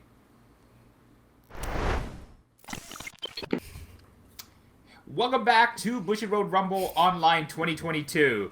I've got 3 fingers up because we are ready to get into the 3rd game of Bushiroad Rumble Online 2022. What you guys think about that last game? I was very happy to see OTT up there being represented, and we kind of got a masterclass at what Narukami looks to do in Premium. Ty, give me your thoughts. It was very much a situation where it was like, can the Battle Sisters kind of like pump out the amount of like power and aggression they needed before the Vanquisher could really kind of snowball them out of the game. But Vanquisher really didn't need a whole lot of damage, was able to kind of get some re-rides, get some multi-attacks. We saw that Stunverse come down and just absolutely rip apart the board in hand, and then it was basically a slow descent from there. So very, very interesting stuff there. Yeah, I agree. I think honestly, it was just Vanquishers just have such a once it rises to 3, you kind of are like on a ticking clock of like, I have to try and kill, I have to shred hand, I have to do something, because you need to stop what they're doing or kill them fast enough to where like you could stop that engine, because the Vanquisher is known to be a deck where the early game is just non-existent, but once they're on that 3, you have to be very careful, because they're drawing, they're going through their deck, they're constantly binding, they're rewriting, they're accelerating Excel markers, and there's just so much applied pressure every turn after that. Meanwhile, they just draw a ton of cards along with it, that you just have to be very careful with how to play out that match, or how to like secure a game in those situations. I definitely agree. Now, we did see Ares take the victory. Let's go ahead and see who else from top 8 took the W. Let's take a look at the bracket, please. Ooh, leading us off will be that Narukami Vanquish player Ares against who we now know to be playing Pale Moon in Megatrick. Orange, familiar face, is coming up here. Do you want to talk about the next bracket? Yes, we have FAM and we have Toby TCG. And we did see FAM yesterday. That is the Rivier deck. So we're getting really close to the finals here. I'm very excited to see kind of where these wins will lead to. What that finals match is going to be looking like. Very interesting. And if I'm remembering correctly as well, was Toby TCG another Bermuda Triangle player as well? So if I remember right, I'm not Pretty sure it's Highlander, yeah. Highlander. Okay, so we'll have a Bermuda mirror in that match right there, which should be interesting. So at least it won't be in the finals.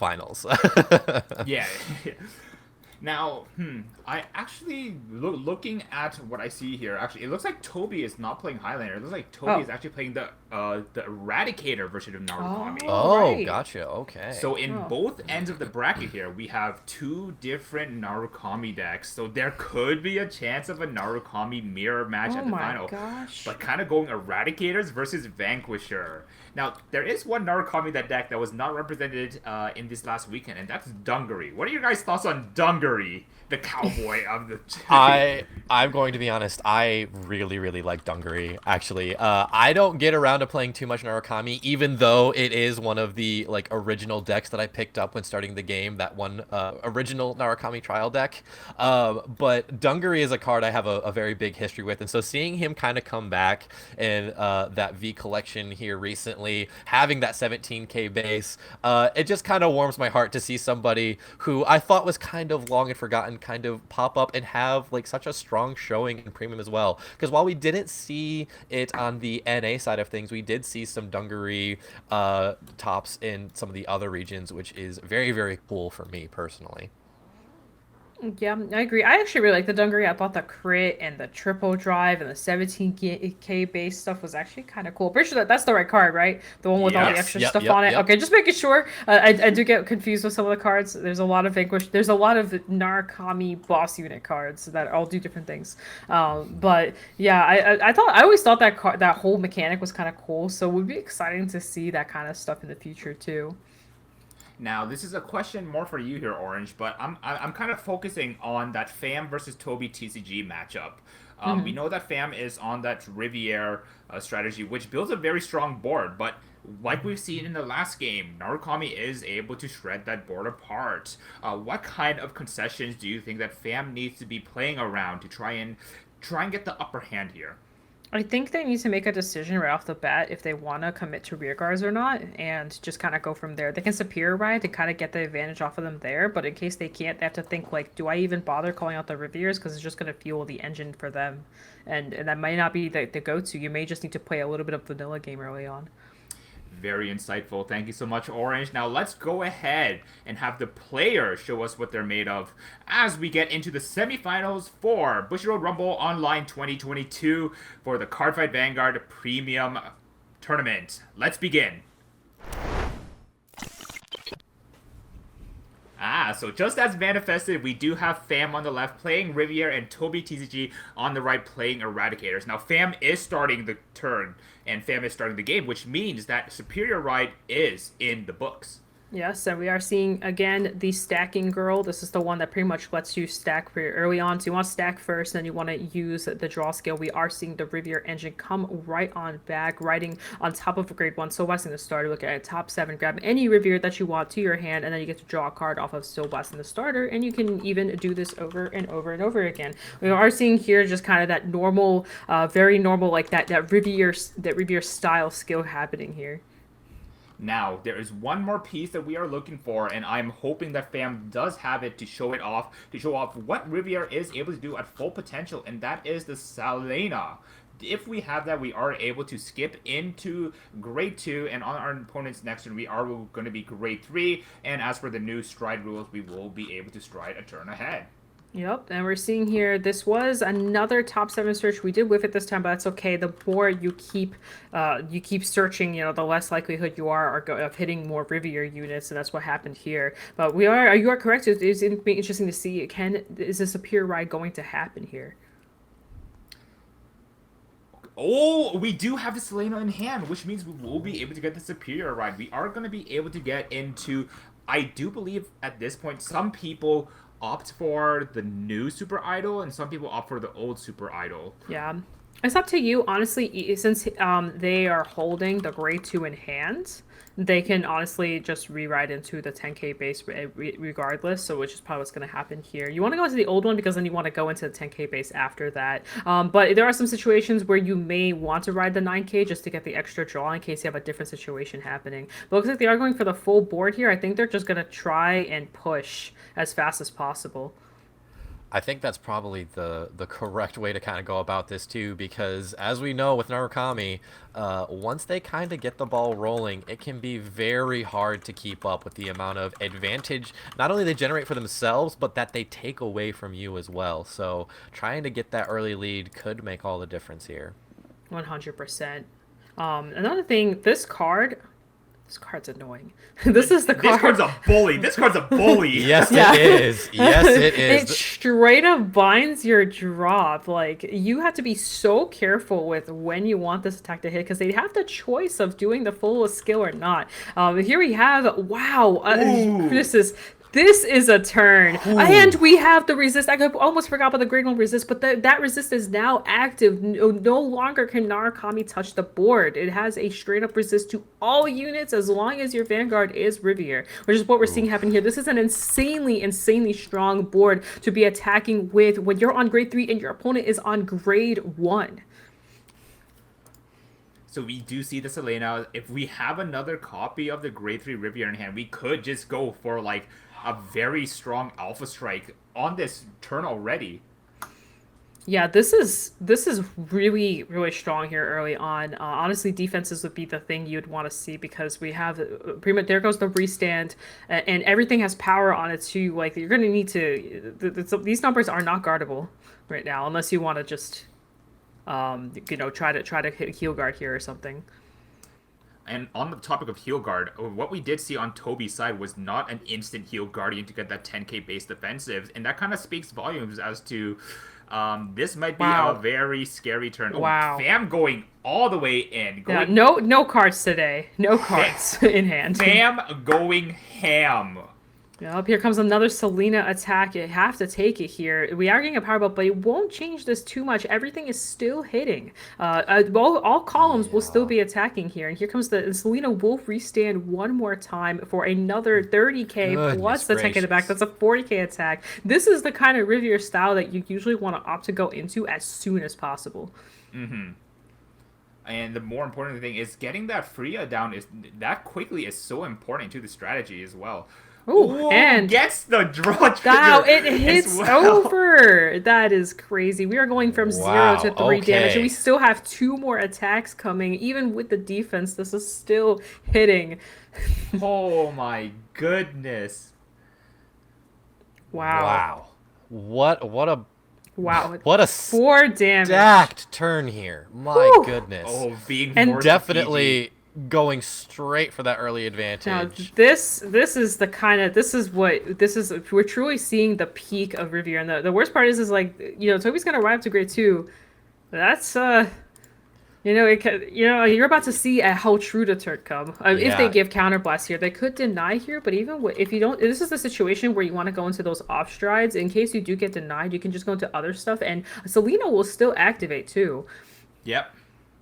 This is such a situation of like if you're Toby, you're sitting here thinking, not only were you already going second, now you're playing honestly 2-3 turns behind at this point, especially in terms of damage when you're sitting on grade 1 and you have your opponent at grade 3 just popping off that hard. But it's kind of what you need to do if you're Fam here, just because you really want to win before Eradicators can really do anything to stop you.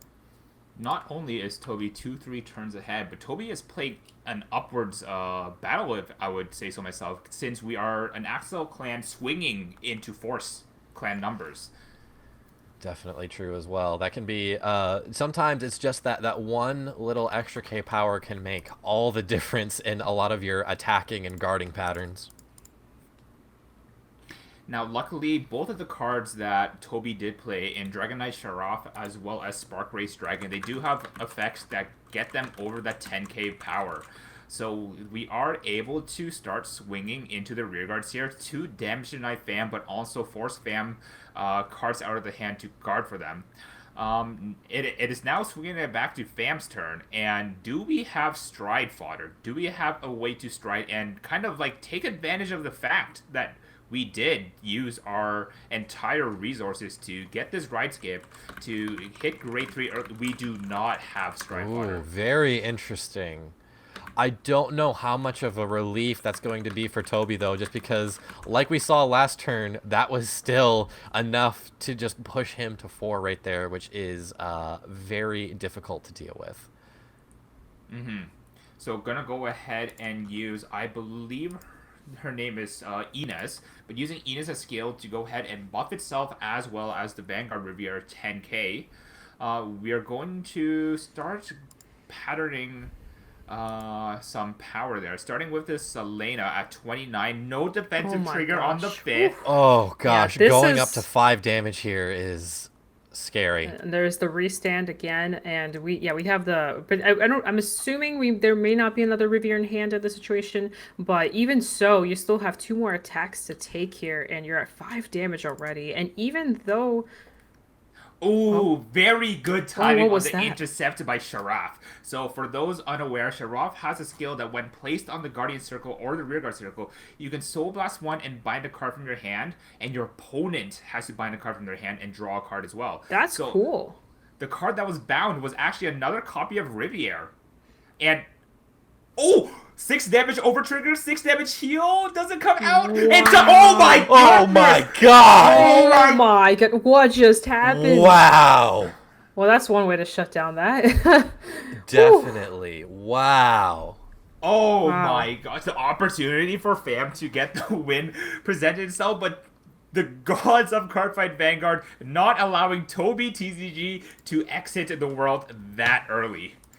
Wow, this is still a very difficult kind of position to play out of. But now that Toby is able to ride up to grade 3, they can finally stride, and they also have 5 damage to work with as well, which they're not going to want for any plays. We do see the Stunverse coming down, very standard, very typical play here for Narukami, but I don't think there's going to be quite a board rip here, unfortunately. Yeah, no, there will not be. While I believe their name is Priya.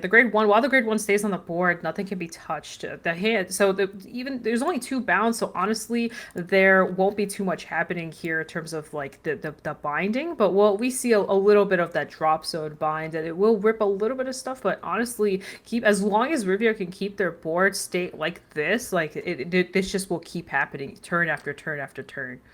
True. We do see 4 going from the bind there, but we also have the Vowing Sword skill to contend with too, because now Fam has to decide if he's going to rip those copies out of his deck as well of those same cards. And if he chooses not to, gets some 10k buffs on Toby's side of the field here. I would say rip those cards out of deck. It is a form of deck thinning if you think about it. Absolutely, absolutely. And I don't think Fam is really wanting for anything on board either, so... Yeah. I think the only thing that Fam would be wishing for right now is some way of preventing your grade 2 rearguards in the front there of being attacked at all. Because with a hand like that, having to re-expend it to call new cards out is probably what Toby TCG will be trying to force Fam to do here. Yeah, honestly, targeting the Selena would be the definite go-to here. You don't want that thing staying on the board. Definitely. Exactly. Now, if you're on Fam's side of things, hopefully you have a heal that you are able to just go into Dismal if that is an option, but I don't think it is. So that Selena will be going to the drop zone. And with that, we do see a swing from the Bowing Sword. Add to the rear guard, letting that go as well. Not really worth guarding that one with how big Bowing Sword is. Yep, we see a crit there, but it looks like he's applying it to the rear guard there, which is very interesting. And this last rear guard attack probably going towards the Vanguard here, giving a Fam 2 counterblast to play with.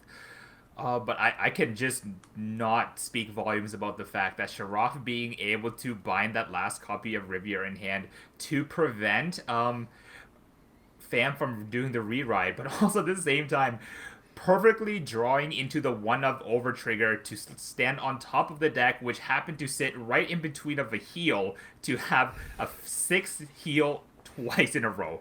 Goodness gracious. But with over these triggers are cool. over triggers do things. I think in this situation, honestly, like you're sitting at 5 damage and you have two open counter blasts, you can kind of just go into whatever you want now and try to finish the game here.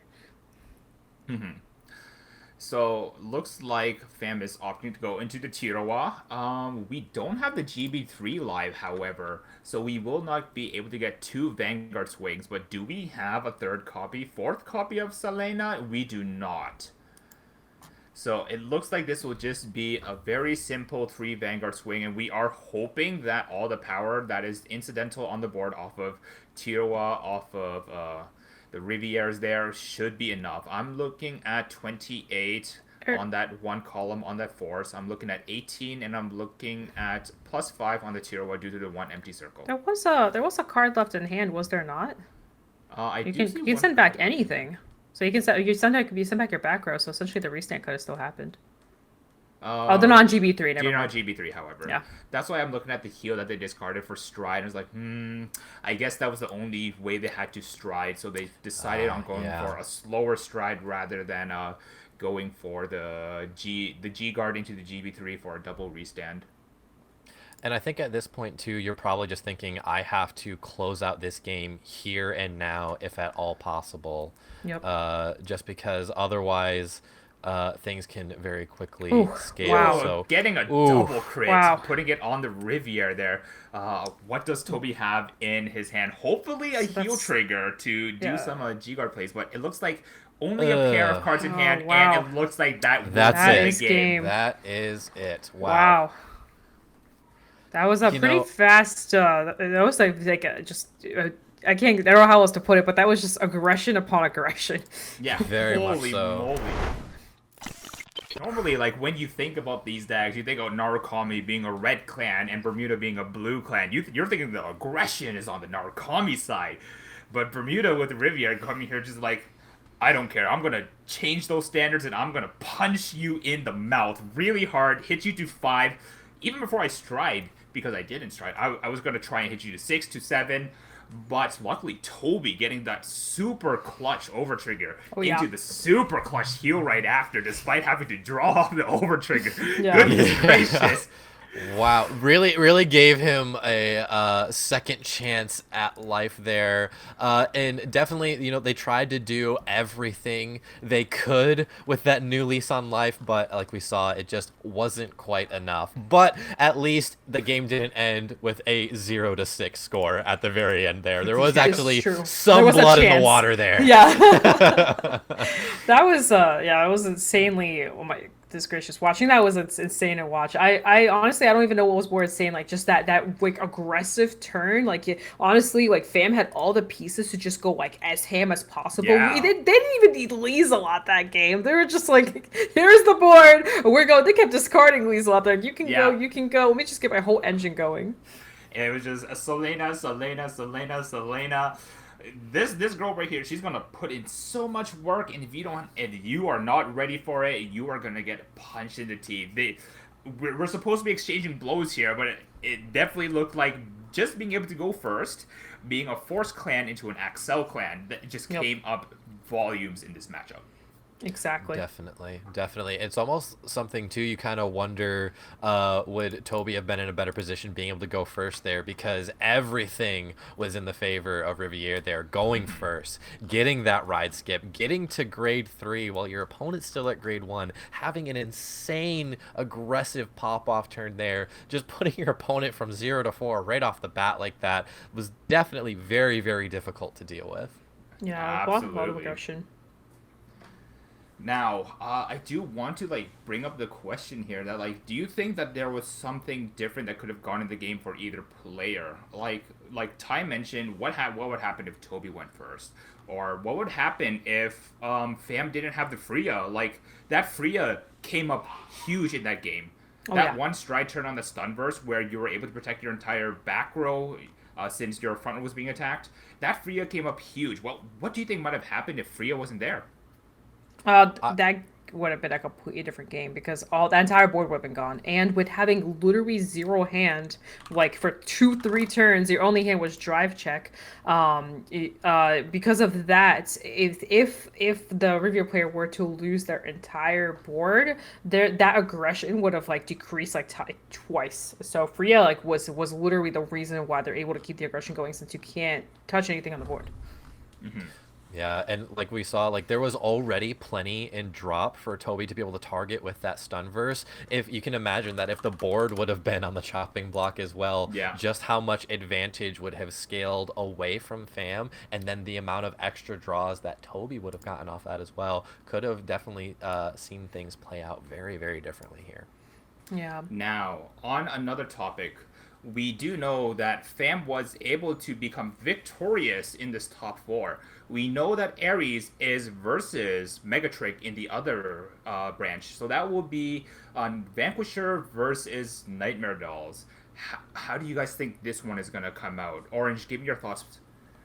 Honestly, I think either deck is fine. Like as we saw clearly with the Vanquisher stuff, we're probably going to see a similar pattern as long as the Spear Ride and Freya is active. So we'll probably see a similar engine if we see the Vanquisher side of things. However, Nightmare Dolls, your hand doesn't really exist, and because of all that aggression, you're giving them a lot of counterblast to kind of steamroll you down. So I think that matchup will be a little bit scarier, and definitely you have to kind of rethink, because the Rivier's engine isn't just, oh, I'm going to Spear Ride, oh, I'm going to beat face, oh, I'm just going to win the game that way. Sometimes you do have to think, okay, maybe I need to think of a different approach aside from just aggressively pushing. Maybe you want to stride still and you want to still push, but maybe poke at but instead of having the Selena to constantly restand and attack, maybe you want to think, okay, maybe I'll just attack with the Vanguard and just poke a little bit at a time, because you can still call Tira out and swing for 28, 33k, whatever her number is, with all the open rear guard circles, and apply pressure that way, because you can still blow out the game that way. Your opponent says no guard there, 3 damage, a crit, GG. So you still have to be cautious of just ripping hand that way without giving too much counterblast access.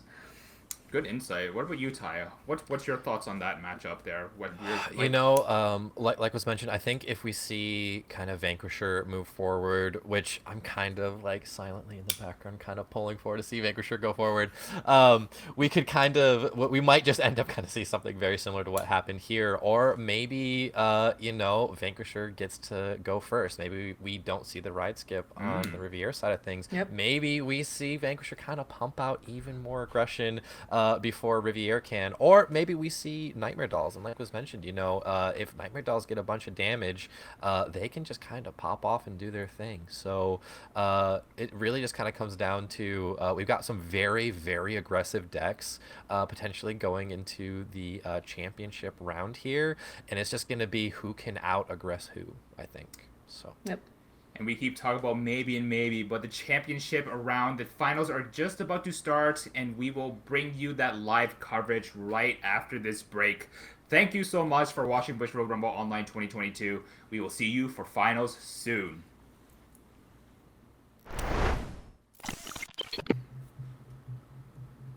Hello, card fighters, and welcome back to Bushiroad Rumble Online 2022. We are just about ready to start the finals, but I do want to bring back to you the bracket to kind of witness the journey that we have witnessed today.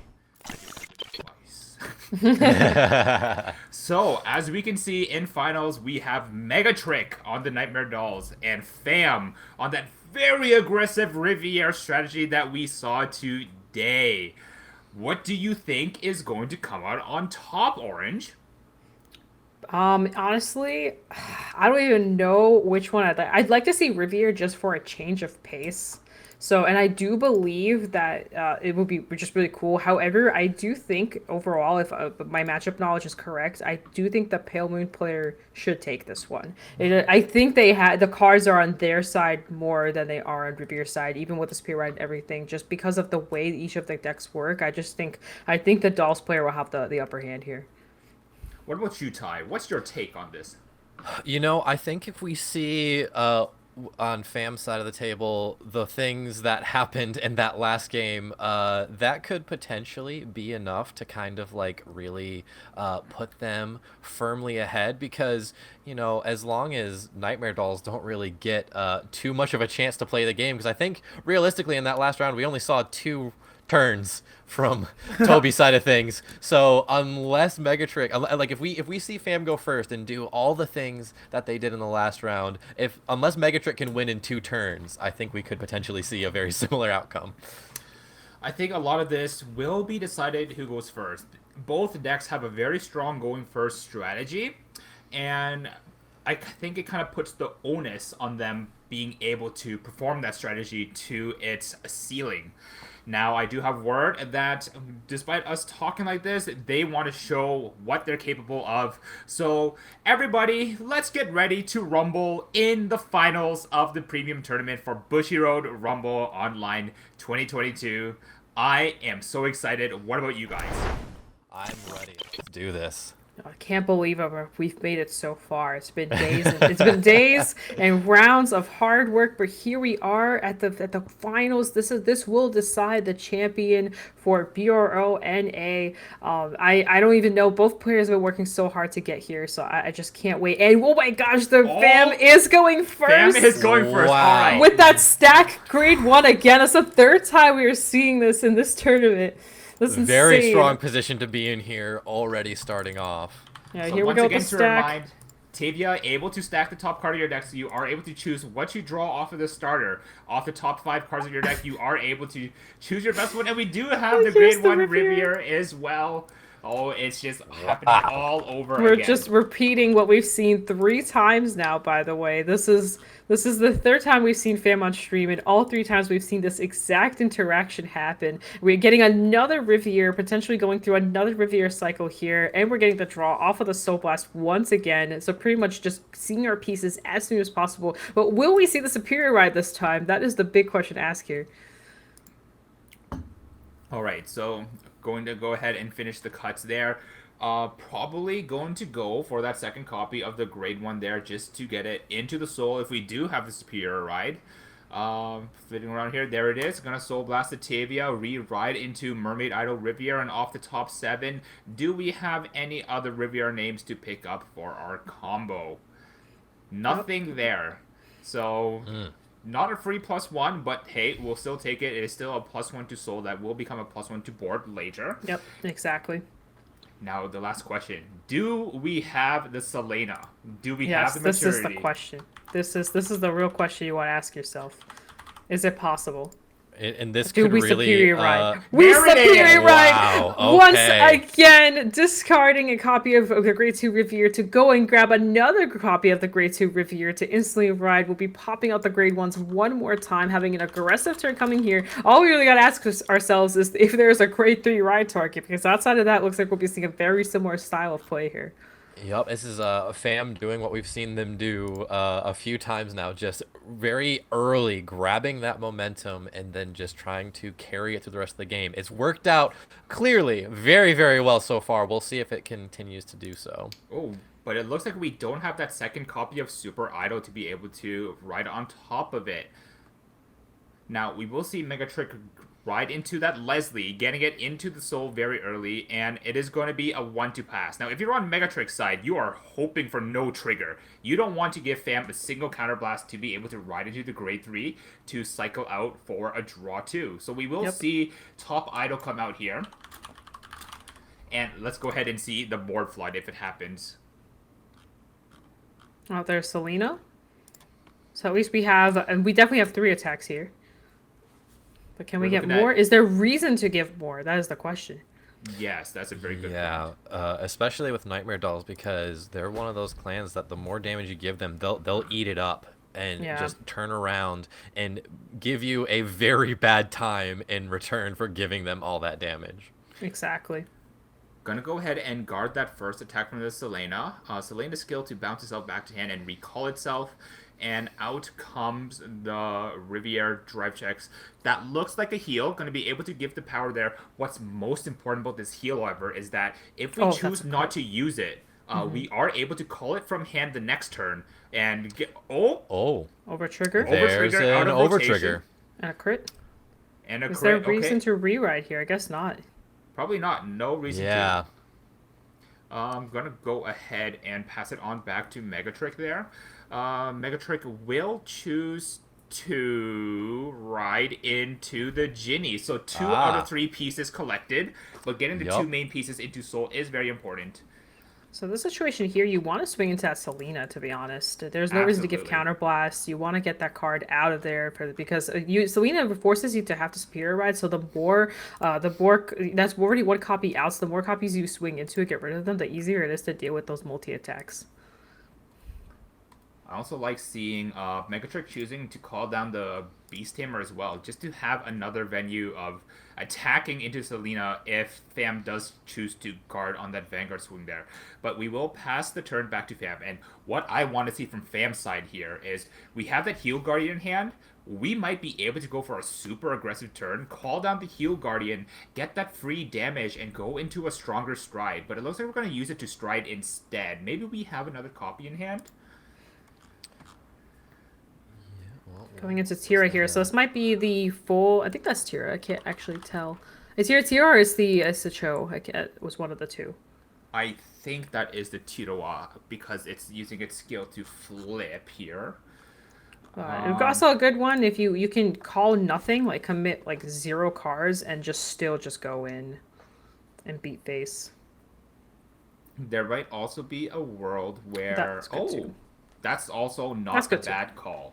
Yeah, because that'll still activate you can put it to Soul, still get all the pressure while still applying the attack. So you want to put the crit here, point to Soul, get the 10k to Vanguard. The Vanguard would get an additional 25k on top of that.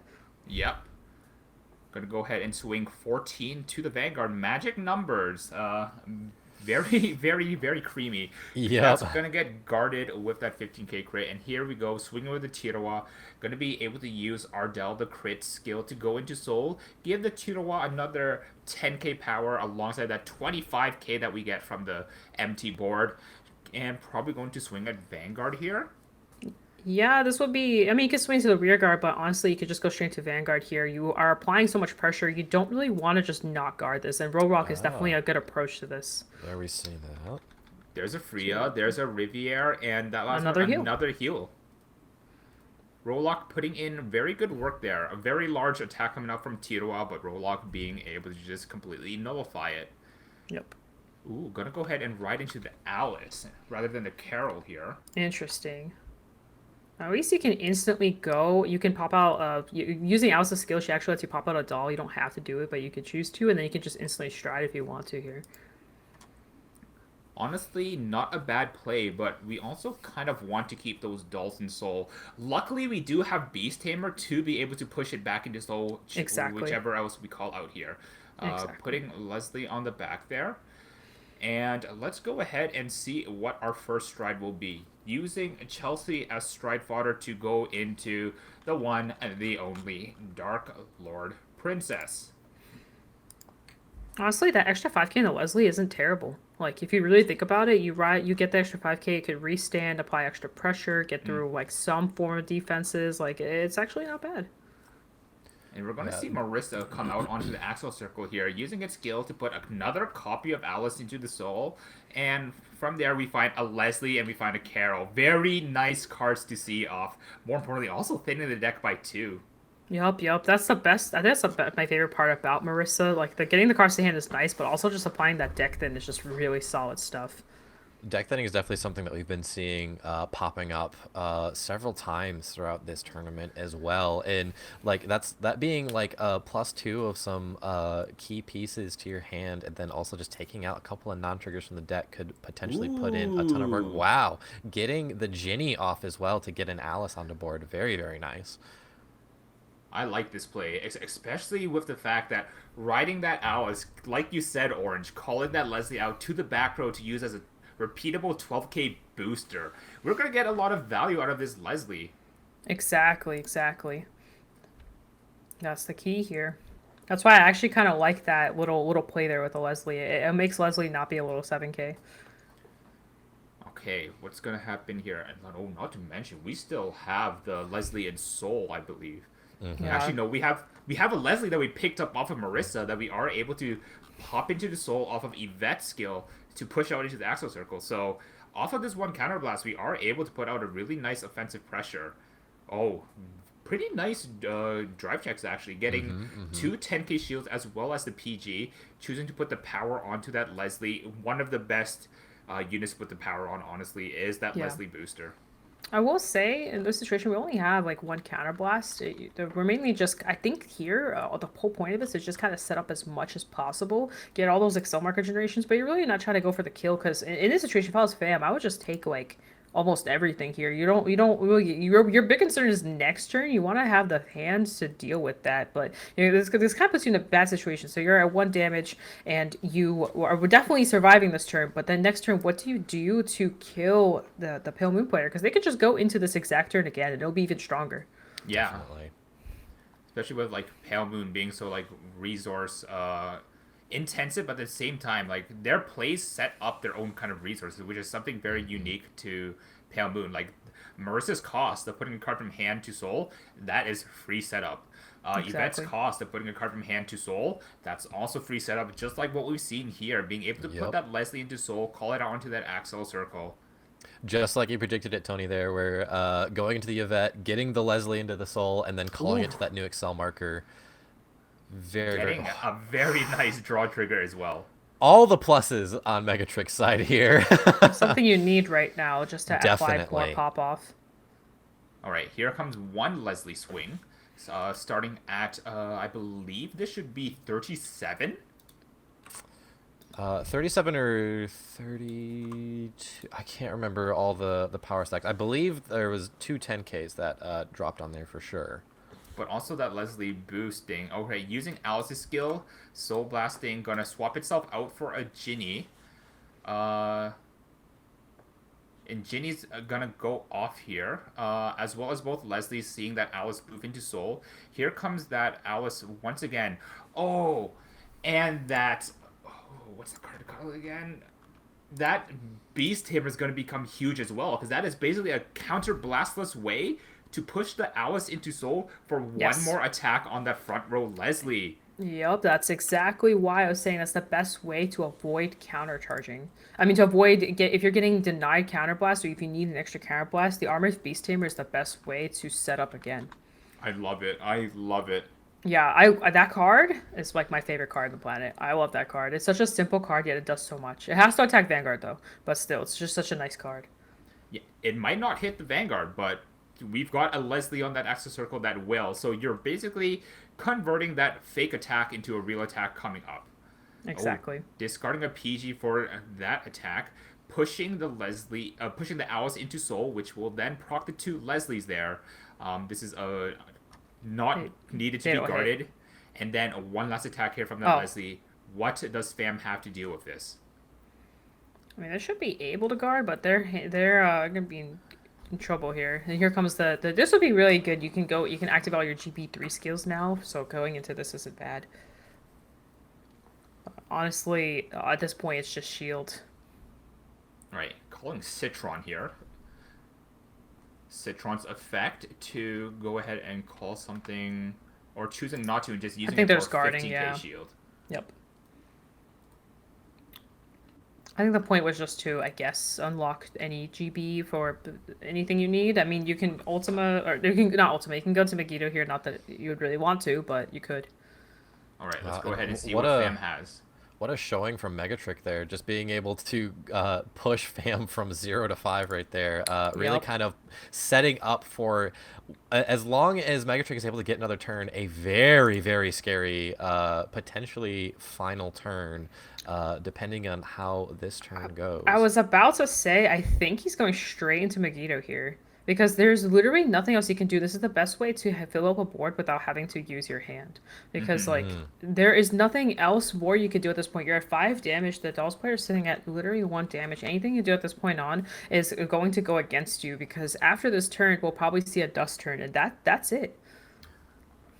And nope, that looks like another Tirawa, actually. Yeah, it is. It is. Because there's not much else you can do. Either Tira here and hope that maybe the double Vanguard restand will help you. But without Selena, like, which I'm assuming there might be one Selena, but even that, at least that, I think that'll might restand. No, it has to be placed. Yeah, it has to be placed. So that won't restand. But it looks like we are trying to aggress. I wonder if there's ever a world where instead of Tirawa, you go for another stride and just attack into the Beast Tamer.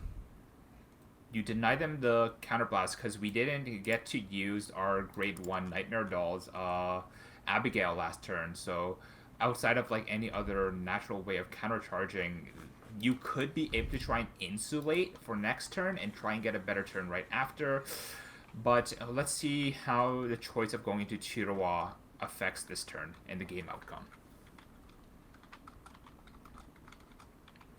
Gonna go ahead and swing with the Tiro there, boosted by the 10k Riviere. And at this point, looks like a no guard. First drive check, we do get a crit. Uh-oh. Oof. Second drive check, we do get a crit. That's another crit. Third drive, okay. You start to get a little itchy there. Yeah. No, but even then, I think as Megatrick, we did see Megatrick get some very juicy PGs in hand. So despite the number of crits that Fam was able to get on this turn, we are able to just PG the next Tirawa attack. Unfortunately, Tirawa does not have any guard restricts, just big power. Yep. Yeah. We see a heal come down on the last damage check there. Not going to go off, though, because Megatrick pushed so hard that last turn. But at this point, I don't think you really need it. You'll notice here in the situation that Megatrick put everything on the rear guard, not the Vanguard. Yes, I noticed that as well. And I think, similar to what I've said before, it is because we have that PG. So use the PG on the Vanguard. And if something else was to come out and be able to attack the Amaranth Beast Tamer, that Amaranth Beast Tamer would then be easier protected rather than having to waste the PG on the Vanguard. Exactly. Here comes the Carol. Checking the top 5. Hopefully find an Alice to pop into Soul and out. Honestly, the situation here is this is because Breaker. This is a we can we dust here? We could dust here. We don't get the ping 1, but at our opponent at 1 damage, we have 1 counterblast open, and we still have our Beast Tamer live to act as a pseudo counterblast. Dust might be the way to just close up the game here. Yeah, being at 5 damage is scary, but we won't be dusting. I guess we'll be going to normal play. And honestly, this is enough. Your opponent's at 5 damage. Not too many cards in hand. We know pretty much majority of the hand since we had the drive check here. And you have multiple counterblasts to work with. You can instantly get the Alice out, which is what we're seeing happen right here. You're going to have a multiple Vanguard swing. This is really a condition of if you don't hit OT here, that's it. Yeah. Definitely. Yeah. The way out of this game for Fam, it's a goofy way out of this game, but it is a way out of the game. And this is definitely, like, considering that, like, we could have seen a dust turn here, but I almost think that just doing the typical play of Dark Lord probably into Yvette is just going to be more than enough to be able to seal the game here. So why risk not ending the game here and then losing your G zone afterward when you can probably just do the same thing with this standard kind of Nightmare Doll play. Yeah, we're seeing more deck thinning happening, and the board is set essentially here. We're just going straight in. 4 3-card hands. We have a ton of attacks coming. What will happen here? And no 6 damage over trigger. That will be the end of the there game. It is. Mega Trick using their wily tricks to bring Pale Moon to a victory. Wow. Yep, that was. I kind of predicted that was sort of how that was gonna go, and that is sort of Yeah, how that went. absolutely. Because you just can't really do too much in the situation. That deck is all about lethality, but you have no hand. In that situation with no hand, eventually the Dolls player will just out resource you, and that's pretty much what happened there. I do want to give a big shout out to Amaranth Beasthammer. That card, despite reading so little, did so much. Yeah. It's something that I've slept on, but like I'm right now reevaluating it myself and considering trying it out for myself in this Dolls build. You should. The only downside is not having Definitely. the 10k base, but outside of that, that card is magnificent. It literally it just saves you a counterblast. Especially like in that situation we saw as well, because you had the Leslie on board that had already gotten several power buffs. So it was just a fantastic way just to kind of get some more threatening attacks on board, because I think that Leslie was sitting at like 30 something K at that point. So just having a free way to extend your plays is very, very potent, as we saw. That being said, I'm very happy to see Fam be able to bring Premium Riviera all the way to the grand finals. I think it might have looked a bit different, or might have given Megatrick a harder run for their money had we had like that super explosive pop-up that we saw Fam do against Toby last round. Exactly, exactly. Honestly, that matchup is definitely more. Like, I don't. Like, I just think as a Riviera player, you don't want to see dolls. I don't know how else to put it. You just don't want to see dolls, because I was thinking it through a little bit more as like the round was going stuff. I was like, there is no favorable situation for you. Like, you Yeah. either have to blow them out between from your superior ride into your grade 3 turn and just hit crits upon crits upon crits, or you just watch yourself just like flop sideways. Like, there's just nothing you can do. Whereas with the Vanquisher matchup, it had quite the opposite effect, because obviously having that guard restrict, nothing can be touched. You don't have to really worry about your board state. You as long as you can just deal with a couple like turns, you're fine. Yeah, I agree. Now, Ty, I guess I'll ask you. We've gone through top 16 now. Top 16, we had crazy matchups every round. What really stood out to you today? Today, for me, it's always gonna be like whenever there's a Dimension Police deck, being able to see that Unibird get so huge, get the extra drive checks, get the extra crit, get the double power, get more crits, have the Linka active, seeing an opponent drop a double PG, and then seeing those two grade 3s just to smash through for the win. That always makes my little kind of super robot mecha heart warm and flutter inside. So that's always going to be a very big highlight for me whenever it pops up. What about you, Orange? What really stood out to you in our top 16 today? I think not as surprising as it sounds, that Riviera matchup prior to this one was actually very explosive. But I am kind of on TIE Fighter side. That DP stuff got me so excited that I may or may not have bought the new Stride in the course of that time frame. It was the only thing I was missing, and I was like, maybe it's about time we buy that bird. Maybe now is the time. Yep, definitely.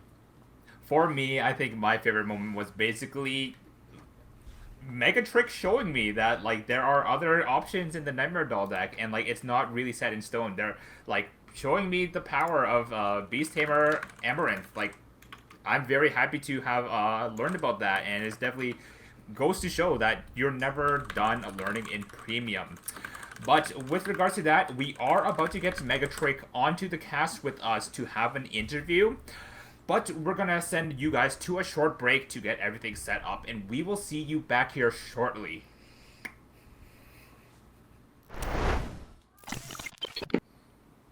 What a fun and exciting top 16 for the Bushiroad Rumble Online 2022. We just witnessed Megatrick take home the big W with the Nightmare Doll strategy. And for you guys, we have Megatrick here for a short player interview to try and pick at their thoughts. Let's go ahead and meet the champion ourselves. Oh. Hello. Hello. Happy to have you here. Are you happy? Congratulations. Thank you, thank you. Didn't expect to be here, but here we are. There we go. There we Who go. do you mean? You're a champion. You knew you were gonna win the moment you woke up today. Let's go. Yeah. You're like top 16. We're going all the way. Well, congratulations once more. Welcome in Mega Trick. You won today with the Premium Dolls engine. I'm gonna take a wild guess and say that you've probably been playing this deck for a while. But what made you decide today to take, or not today? I guess yesterday. What made you decide to take Dolls? It's just a deck that I've had for a while. I felt really comfortable piloting Dolls. Well, I don't think it's this controversial, but I don't think it's the best deck in the format. But I do feel that it was a deck that I was very comfortable with bringing, so that's why I brought it. This is good to hear. Comfort is a very important factor when deciding a deck. Now, my question for you, Megatrig, is we know the standard Nightmare Dolls deck that WCC kind of like presented to the world last BRO. I see a few different card choices, namely that Amaranth Beast Tamer that came up huge for you in the finals, as well as rather than running that Persona crit that goes to Soul to draw a card, you're running Steam Deviate Dragon. Take these two cards and kind of explain them to me as to why you chose them over what we commonly see, like being usually the 10k vanilla and or Nightmare Doll Ellen. So I guess I'll start with Amaranth Beast Tamer. So my whole thought process was that, yeah, at least in my little friend group, they tend to just damage deny me, play Hanali, stuff like that, to just really annoy me. So I thought that Amaranth Beast Tamer was a good way to play the game while being damage denied. Because with Ellen, you have to use a counterblast and then Carol to counterblast again, which is 2, which is the same amount as you would use with Alice, for example. So with Beast Tamer, let's say that even if they damage deny you completely, you could just call down a Heal Guardian, use Amaranth Swing, and then re-ride back down while being with that one counterblast. Thank you for the insight. And with Steam Deviate Dragon, that was more so just to make the Leslies on the Excel circle hit for force numbers. Nice. I like it. I like it. But yeah, that's really the only reason I run that. That can come up though, I think, just because those Leslies, like, because for a lot of decks, just being if it's 12k restand, you can't really get much out of that, especially if your opponent's sitting on a 13k base. But my question for you is, yesterday was a pretty long day. We had 9 rounds. It was very many hours. A lot of kind of like going through that. How difficult was that for you to kind of navigate, like all that kind of like that hurry up and wait, and then get into another round, and then hurry up and wait, and then get into another round? How difficult was that for you? It was rough. I'll say that. It was rough. Especially in some of the matchups, as a couple of them had weird like base power, such as like MLB and Dungry, so that really that wore my patience very thin.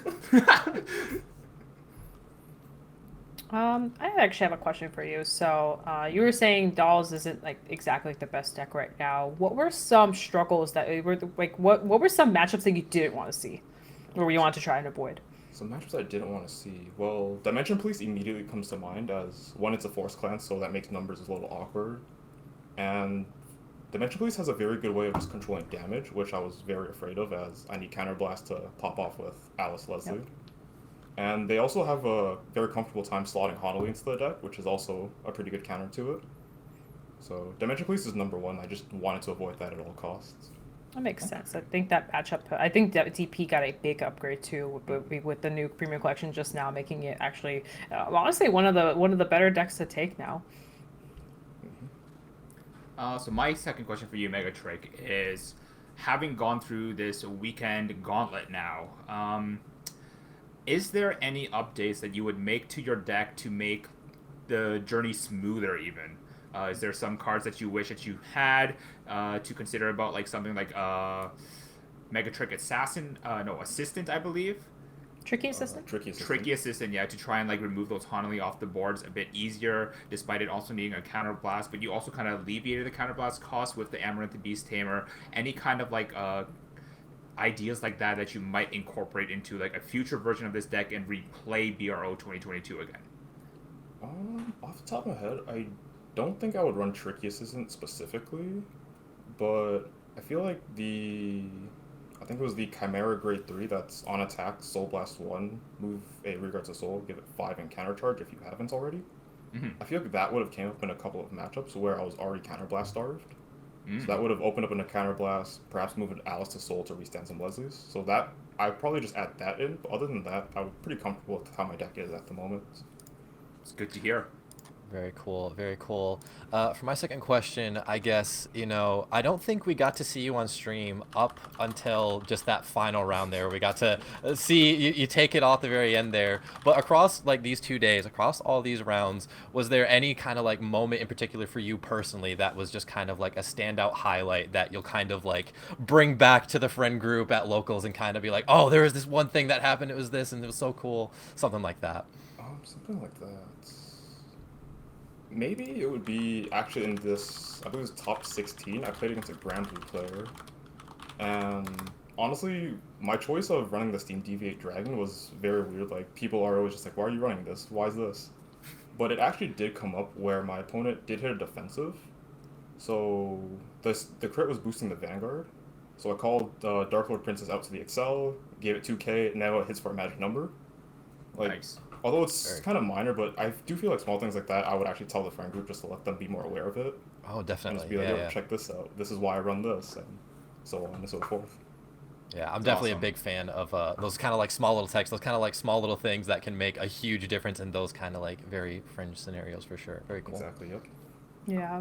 Well, I really like that idea. I'm not a big fan of the 2K strat in overdress, but in premium it does make a big difference in how you make the numbers.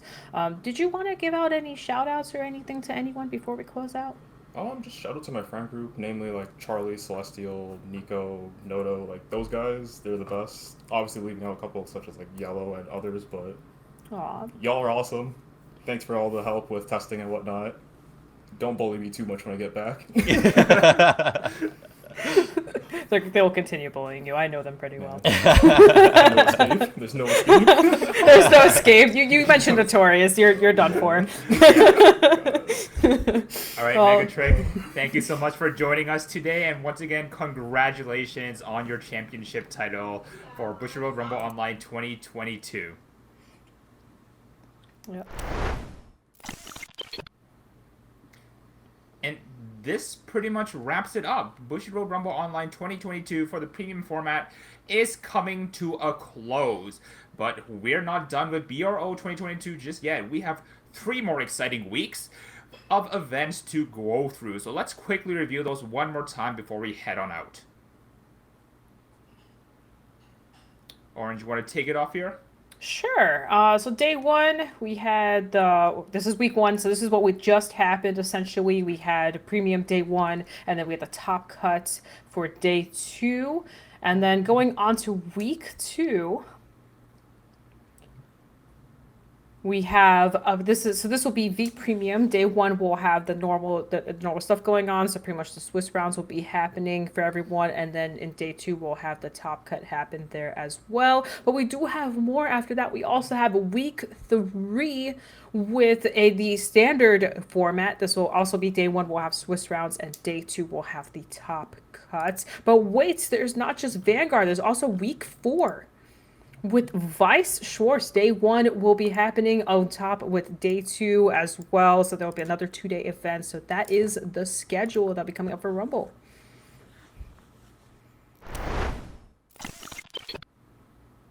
And with that, I think we are just about ready to close the curtains on the premium format of Bushiroad Rumble Online 2022.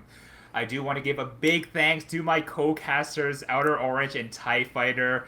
Please, you two, give a shout out to your channel, starting with you, Orange. All right. Yes, that's right. You see it here. I think it's right. Yeah, right here. Outer Orange. That's my YouTube channel. It's my Twitter and my Twitch. Everything else, you can find me on there. I do a bunch of profiles and random stuff and memes, so you can check me out there. If you want a good laugh, that is what I'm here for. And for me, like Orange said, you can just kind of see it right there, and you might need to kind of reference that because it's a very weird spelling. But It is. you look up that spelling, you will only find me. You can find me on YouTube and Twitter and Twitch at that same @ and I just want to say, thank you to both Toku and Orange for casting this with me. This is my first time here. I had a very fun time. It was a very long time, but honestly, I would probably do it all over again the same way. And I really appreciate everyone in the chat as well, and also on Twitter, kind of sending their support our way. Really means a lot, and I had a great time, in large part thanks to all of them and you guys as well. So it's been a very, very fun time. Yes. And as for myself, I am one half of Yellow Card Vanguard. I am Toku. You can find me on Twitch at It's Toku TV or on YouTube at Yellow Card VG. I want to give a big thank you to the judges for all of their hard work that they've done today, as well as the production team for bringing us this very beautiful presentation of Bushiroad Rumble Online 2022. Any other thank yous from you guys? Yeah, I want to say a big thank you to all you guys over there. Oh, you guys for being here with us. For all the people personally that have been wishing me luck. Even just for commenting and everything. So I appreciate y'all. Appreciate y'all coming out. Thank you to everyone that participated, that entered, that was able to experience BRO. I hope you had a wonderful time with Premium. Don't forget that we have 2 other formats to go through. So we'll be back. So don't forget about that. And yeah, that's all I really have. I'm really excited for more Rumble coming up. Yep, and I won't be here the next time. You get me for Premium, and that's it, because, I mean, that's all I really do. But you will have Tony and Orange here to carry you through, and then Peter will be in my place. So take care of them, you guys. I'm going to bow out after this, and thank you all for all the support. Thanks to all the One last bro fist. production team for getting us out here. It's been Fist. really great, and I'm very thankful to have been a part of it. So thank you, everybody. All right. We are about to head out. Thank you so much for watching Bushiroad Rumble Online 2022 for the premium format. We will see you next week for the V Premium. Bye. Bye. Bye. Bye. Bye. Bye. Bye. Bye. Bye. Bye.